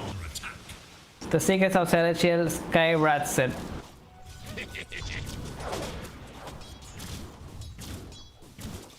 Tusk, oh my god, he's gonna go into this disruptor at the tier 3 tower when all of his teammates were away from him. Tornado gonna connect, but is he gonna? Not yet. Arjuna instantly TP back to the base over here, but he's not gonna even get blinked. Nice snowball! At the right minute mark, he's got instantly snowball back to the crease wave over here, and he would bring in the trees and even TP back to the base. Oh my god, what a guy this guy, D-Wall! Man, that is like next level disrespect, man. He dodged the glimpse with the snowball and then he was inside tier 1 and then he just escaped, man. Ah, man, that must have really like disheartened the Radiant team, man. Meanwhile, Naga is doing his Naga stuff, sending illusions, and then they already took the mid tower. Yeah, at this point, like the PL can't even kill this illusions. Since it has like 46% evasion, he even got that. What is that item? Butterfly. Yeah, Elven, yeah, butterfly and Elven tunic. Yeah. I feel like this the illusion is single-handedly gonna kill even the Mirana, man, if she's not careful. Yeah, I mean, this is where the Mirana will absolutely fall off if he's careless while facing against his Naga Siren. Oh my. Look at these people at the top. They really wanna kill this Osha Panda. Oh my god. They roll not gonna get it just to see if the vision under his strength product. He's gonna get killed mercilessly by the Radiant. But Mini? I mean, but at what cost, man? Yeah. 3 people camping to kill a boss 5. I mean, I don't think it's like efficient enough, man.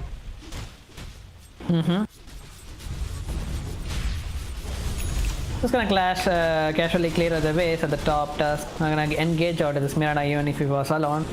Quite tanky though. By the way, Radiant have like Blink Dagger on 4 of their heroes, man. What do you think about that? I don't. Okay, at the top before that, Lotus is there to get escape from the curse canvas. Yeah, but once again, this is just a total destruction, just like the game 2. I mean, you know, that time that Trollwalla who took the Rosh himself when he lured out the MK's Wogan Summon and all, he tried to doing the same thing. Madness. It's quite an intelligent play coming from him, and they would not even notice this Roshan, which is already falling down, and actually they would get it by now. Okay, go. Senjin. He got spotted up, trying to escape. Now the same step is hard after that. And Disruptor, he probably would die. There's a snowball from him. And the lasso on top of the Madness over here, but it's not going to be enough damage there. But Fearless is going to go on to this Arjuna, who's going to TP. But the damage is so much. Even the Water Switch is set to cancel this TP. As well, Arjuna, he would go down. Just a casual Naga with a heart, a Skadi, a butterfly, and a Elven tunic. Good luck killing even his illusions, man. Oh no. And they don't even have a Mjolnir or anything, man. Phantom Lancer finally finished up his MKB. for the fight, but he's gonna get caught up over here. He said, but this is silence. Even this guy have a load. Oh my god, he's gonna get feared. Tornado, meteor, deepening blast on top of the PL. He was sending a spin.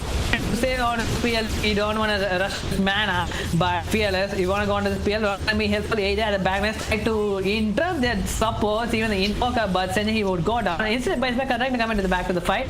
Bad Rider, he almost respawned. Only 1 second remaining. Now he would come back alive, come back to this fight. What do they have? Doesn't have anything, but still Arjuna trying to lasso on the sound, but the character has already dropped down. Even with the help of the Ogre over here. Ogre now has been dropped down. Only on top of the PS. He's got Hex over here, but also part of he would instantly got deleted by this PL over here. But Arjuna, he already got caught up on this mess who had Anthony instantly killing every single of them whoever he sees. But now PL with the help of this illusion. Oh my god, he literally meant out of that glimpse. PL has even used but doesn't have a mana. So are they gonna continue this fight? Are they gonna continue this fight? No, they're just gonna get back after seeing the changes by back for now. But he's a dieback of the changes. When did it even die in this fight? I didn't see it. There was such a weird, I don't know, interaction, man. The glimpse and then he just dodged it. Meanwhile, that even the third speed he died, man. He died back, you know. Yeah. They still don't have any item that deals with that Naga's illusion, man. That Naga was like, that fight, he didn't care if others are hitting him. He's just taking the towers, man. Right clicking, and then Invoker was like, yeah, just using Alacrity on him, and then you're just taking the towers. They're gonna go and do the same thing bottom now. Oh man, this is painful to watch, man. They don't have any counter to this Naga right now. Almost raised up his butterfly though. Phantom Lancer.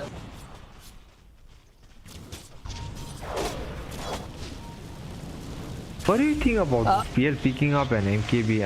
I think it's still okay, man, because Naga has got a lot of illusion, Oh no!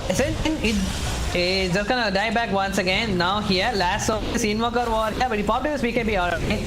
It's almost kind of a fresh BKB, so he's gonna just walk around and get out of the static stun walk here. Instead of coming back to the effect Darkness walk here, but there is over on top of the two over here. PL, he's still under the effect of the MLS over here, but there is a sentry under the top over here. But he's gonna get loaded. He's gonna survive with the help of the snowball who is already on top of him. But now he will go again. But there is once again, catching in. Corson has been dropped down onto this. He doesn't have anything to do escape button, and he doesn't have a buyback in the season. He's just to try to buy a butterfly right now. Arjun bought trying to come back to the fight. But what kind of damage do they even have to stop this Naga Siren war? Naga Siren mercilessly taking this tier 3 tower right now, and for now they're not gonna do anything.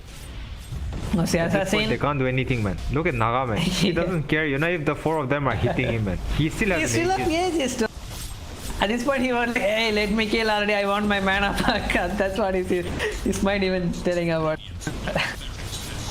But anyway, it doesn't matter. Okay, just gonna casually run down onto this Melana and you would heavens die as well. I think they can even call GG at this point. Sinjin even has to die back on him once again. PL 50 seconds downtime for the PL. This is the last chance for the team Ray, and if they can even do anything about this, since they don't want to go for the mega, the tier 2 is still up at the top, so they want to go for the tier 4 tower at the mid right now. Arjun and not gonna get caught up at the top, pretty instantly possible. Weak trying to come back to the fight, tried to catch up with the Invoker, but he couldn't manage to do so. Since the Tusk is there to save him his life, and the Ancient is falling, and there's nothing R4DG can do anything about it. He's ripping through the Ancient, and it's eventually gonna fall down. Getting eliminated from this tournament, and what in the case, it's an easy tier, guys. Somehow made sure to do a comeback the game 3 and made sure to seal their spot in the next round. What a surprising turn of event, man. Yeah, dude.